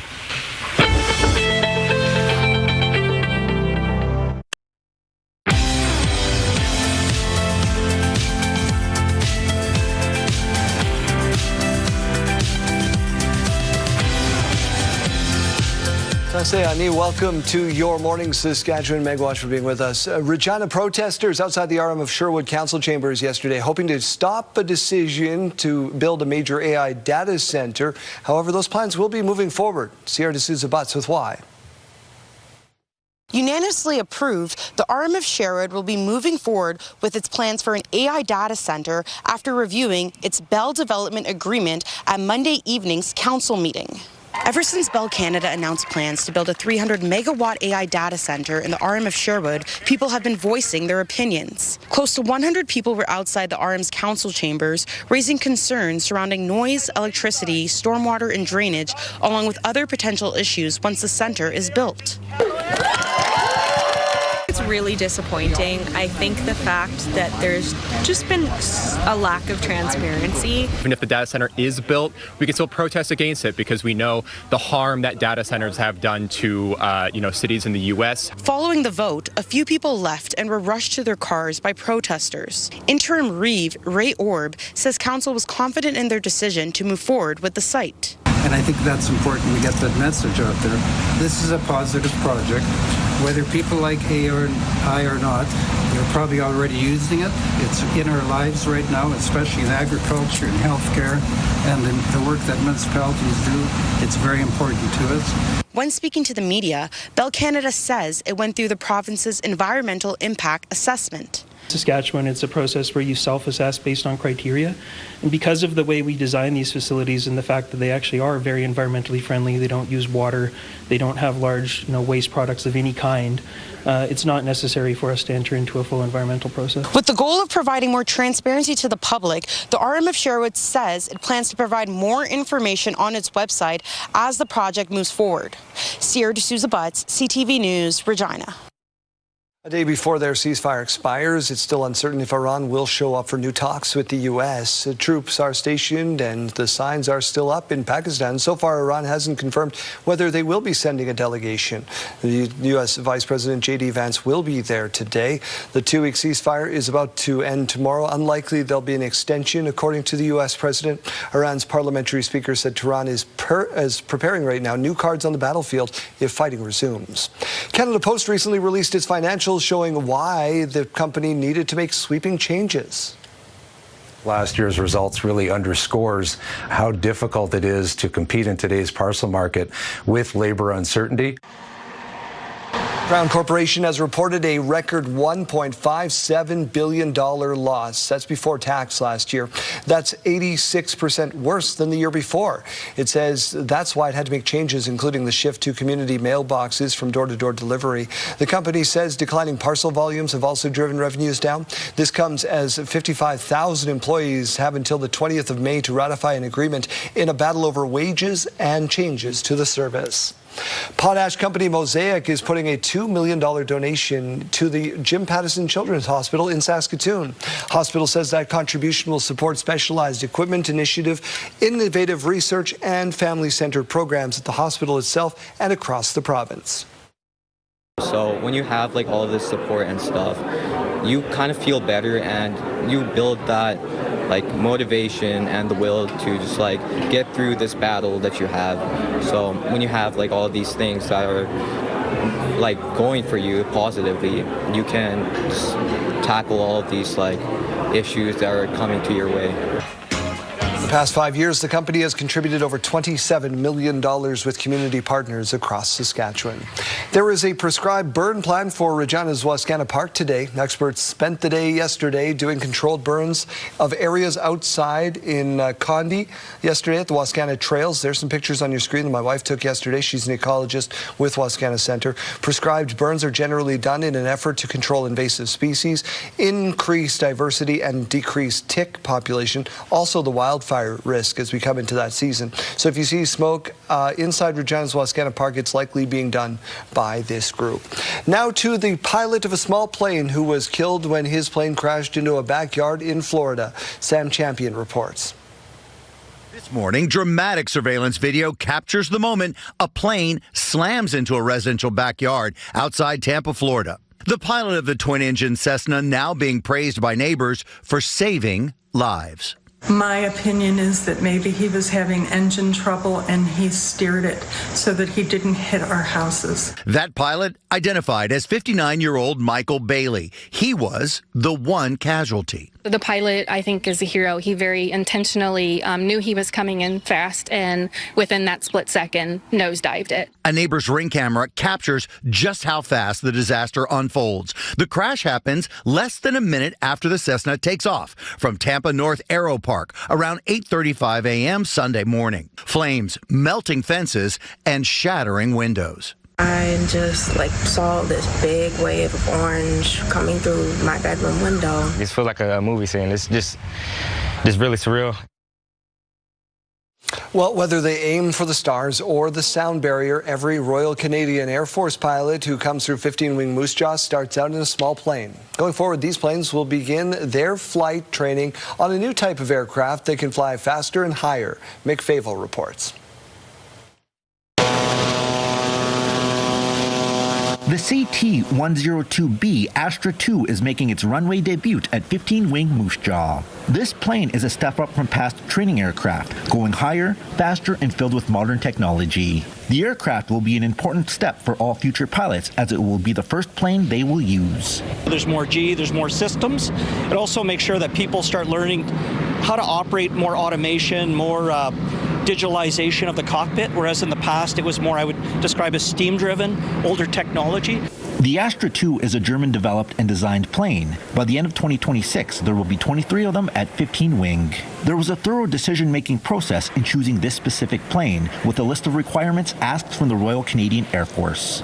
What we had to do was go out and look at what was available and what represented sort of a best value mix of meeting all the requirements and having flexibility to be able to continuously innovate the training.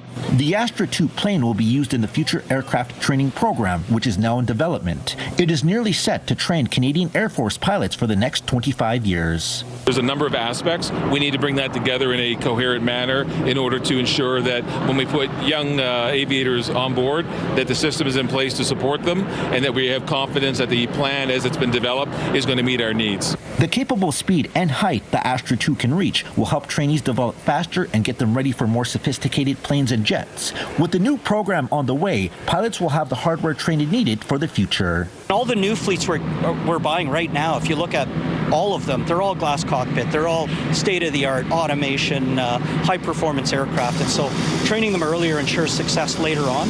Mick Favel, CTV News, Moose Jaw. All right, let's set our eyes on this new contest, Kayleen. Yeah, CTV Your Morning with CAA Travel and Colette Tours want to send you and a guest on a 12-day Italy's Treasures trip of a lifetime. Experience incredible history, culture, and cuisine across northern Italy, October 18th through 29th. Enter online now at ctvsaskatoon.ca or ctvregina.ca and include today's keyword gelato for your chance to win. Good luck. All right, let's turn our attention back to these current temperatures. because these colors are a lot more fun than what we have been seeing in recent weeks, and we're not likely to be seeing them again this week at all. So enjoy that green color down here. That is indicating a lot more of that warmth. Up north, though, still a little bit cool to start the day. -8 in Stony Rapids, 2 degrees in La Ronge, -2 in South End, 5 degrees in Prince Albert, and 6 degrees in Spiritwood down in the south. Take a look at those numbers. 14 degrees already in Moose Jaw, in Assiniboia, 12 degrees in East End, 9 degrees in Swift Current, and 10 degrees already in Estevan. 8 degrees right now to wake us up in Regina, and 9 degrees in Saskatoon. So a beautiful spring start to the day. And look at that afternoon. The temperature is far above that seasonal average. 22 degrees expected for the Battleford, Saskatoon, and Regina. 25 degrees for Moose Jaw, 25 degrees for Swift Current, and 26 degrees for Weyburn and Estevan. We are expecting the strongest winds this morning, and even still, we're using that term loosely because they're only coming in up to about 30 to 35 kilometers per hour. Into the later parts of the afternoon, we do see the winds calming down a lot, so it's going to be a still and sunny afternoon. Really get outside and enjoy this today. That's my recommendation. Tomorrow, 19 degrees in Regina, so still nice. It's actually Thursday for the south that we start to see that wintry mix moving in overnight, impacting us into the afternoon as well, dropping down to 1 degree on that day, -1 on Friday, and that's when the snow really picks up. Friday, Saturday, and potentially even into Sunday. The chances have been fluctuating a little bit, but be prepared for that as well. It's not going to be a large accumulation of snow, but every day on those days we could be seeing some of those light flurries. Monday, 1 degree with a mix of sun and cloud. In Saskatoon, 22 degrees today, as we mentioned, dropping down though tomorrow already, down to about 9 degrees with that rain shower likely coming earlier in the afternoon. 2 degrees on Thursday with that snow on the way, dropping down to -4 on Friday. Again, expecting those flurries to continue on. -2 on Saturday, still seeing some of those flakes until the early to mid-afternoon. -1 on Sunday, just expecting to see that cloud cover there. -2 on Monday with a mix of sun and cloud.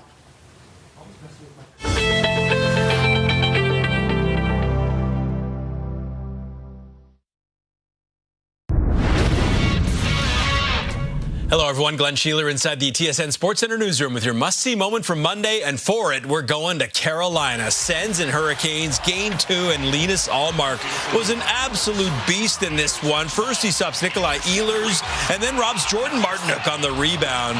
What a save to keep the game tied at that point. Ullmark was on fire, making so many desperation stops. Martinook would later score the overtime winner to get some revenge, but that is your must-see moment from Monday. Tonight on TSN, NBA playoff doubleheader, Game 2 between the Blazers and Spurs, followed by the Rockets and Lakers in Game 2 as well. Coverage begins 8 o'clock Eastern. That's all for now from the Sports Center newsroom.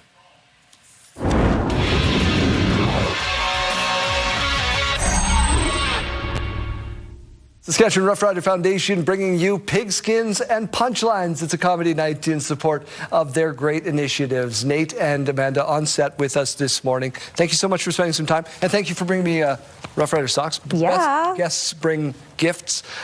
Nailed it. Nate, remind us what the Rough Rider Foundation is all about. The Rough Rider Foundation, we focus on our 3 community pillars. We focus on health, education, and amateur football. So youth literacy, youth mental wellness, and supporting just grassroots football across the province. And Amanda, now you're teaming up football with some laughs. Yeah, we have a great event coming up on May 2nd at the Performing Arts Center. We are, yes, exactly what you said, we're kind of folding football and comedy together. So it's going to be a great night. We are featuring Big Daddy Taz, so that should be really fun. And then we're going to also have a rider panel on stage for a Q&A, and that will be Corey Mace, Andrew Harris, AJ Olette, and Logan Ferland. Oh, so you couldn't find anybody entertaining from the team? I think it'll be pretty good.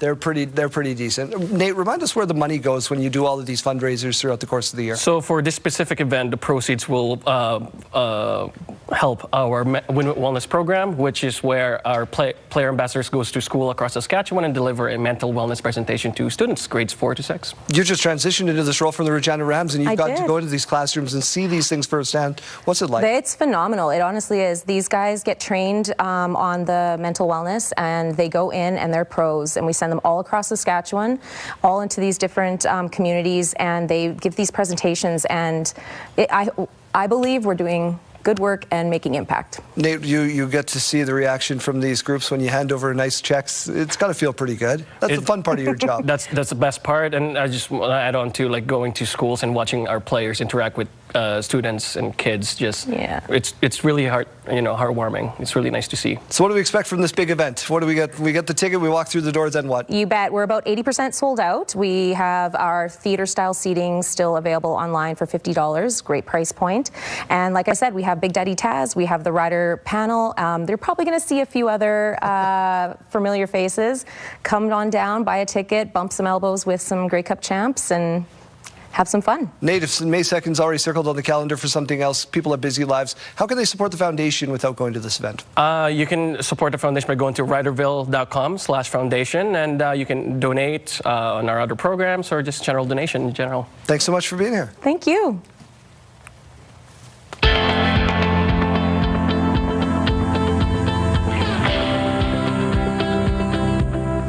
Good morning. I am down at Campion College, and I've got Father Joe with me now. Father Joe, let's talk a little bit about some of the programs and services offered here at Campion College. Sure. So our students are students at the University of Regina, but within that context, we offer many ways. We try to be as supportive and helpful to them, offering things like advising for their courses. We have a chaplaincy program, offers retreats and different kinds of experiences for them to grow in their faith and get to know themselves. We have our own library here on campus, a great place to study, all different kinds of supports like that. And again, that's really what we're trying to kind of offer to our students is not just having access to all of the resources of the University of Regina, but within that larger context to find a place where they can sort of be known and make friends and be part of a small, close-knit community. And tell me a little bit about the importance of having an environment on campus where people can come to practice religion and beliefs. Yeah, so we have a chapel here on the second floor of Campion, and I kind of always see it as a sort of oasis, a place of quiet where people can sort of take a break from a lot of the noise and distractions and to just kind of pull into their center. All right, and what type of events can people look forward to during the school terms here? Yeah, so we, again, try to be as supportive, as welcoming as we can, and building up community. As I mentioned, the chaplaincy offers all kinds of programs for everything from retreats to pancake breakfasts during Lent, all kinds of different things for Christmas. We have caroling and that kind of stuff. So we try and, again, give people the chances to connect, to come together, to get to know each other in sort of those different moments and those rhythms of the academic year. Awesome. Well, thank you very much for that. And once again, if you're looking for a little bit more information or if you're interested in applying, you can head to that website popping up on your screen.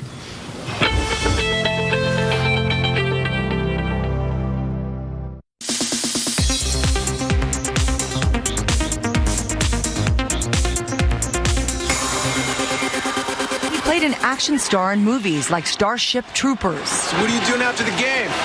And a romantic lead in shows like Melrose Place. Oh my God, what am I gonna do?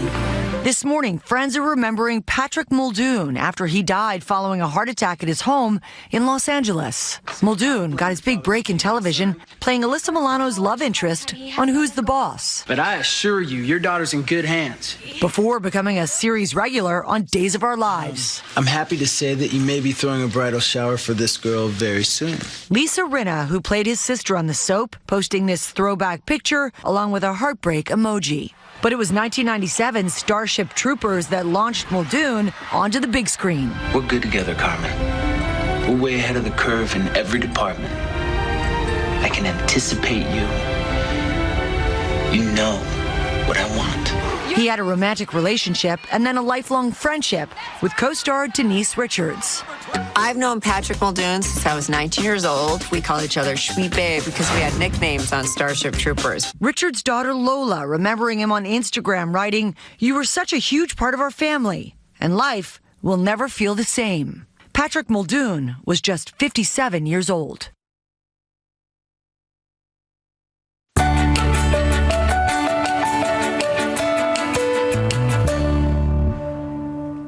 All right. Jinx. Jinx. Okay, you go ahead. Okay. We are heading to Shelton, Washington, where a mother may have just set a record with that courage with her family by her side. I swear. You are watching a potentially record-setting skydive by a daredevil who does not have control of her arms, legs, or tongue.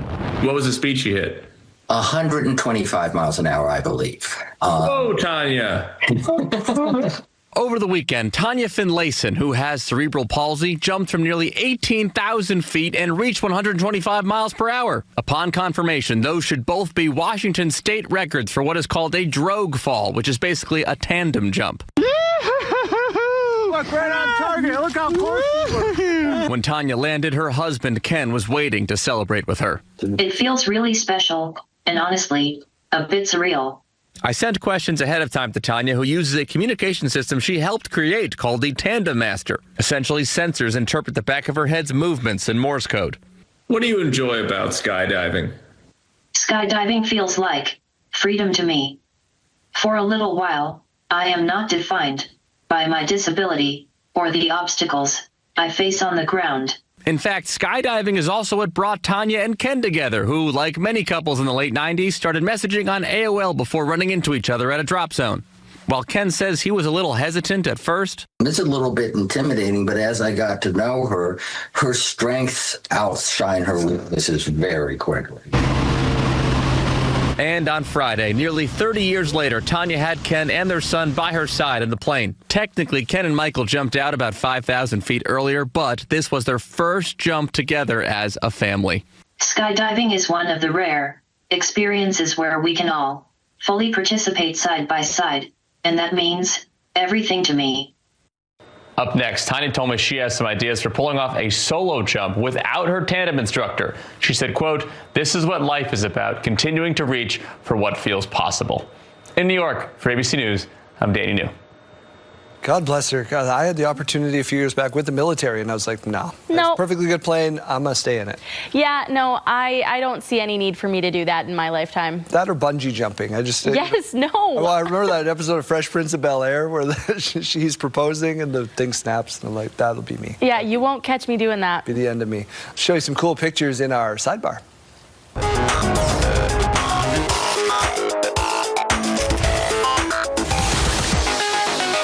The sun may have set on the Artemis II mission, but we're still getting some incredible video like this. Would you look at that, man? Wow, what's the Wow. Only, 4 people who can say they have this on their camera reel. Yeah. You know, you scroll back, you got 10,000 pictures. This is the coolest one. Astronaut Reed Wiseman, the commander of the Artemis II mission, shared this cell phone video of EarthSat. Christina Cook is snapping EarthSat photos through a 400mm lens. Wiseman said that's what you're hearing through his phone. It's comparable to the view of the human eye. So this is what they were seeing. Wow. I'm still stuck on the fact that you said that you have this in your 10,000 pictures on your camera roll. Because you have far more. Digital hoarder. How many photos do you have, Kayleen? Well, just 1 second here. Okay. How many photos do I have on my phone? And none of them look like that, by the way. No, it's going to be over 50,000. None of them look like that. All 55,537 photos on my phone. I can tell you without looking that I have 112. A life jacket worn by a Titanic survivor has been sold at auction. This is the only one that's ever been auctioned.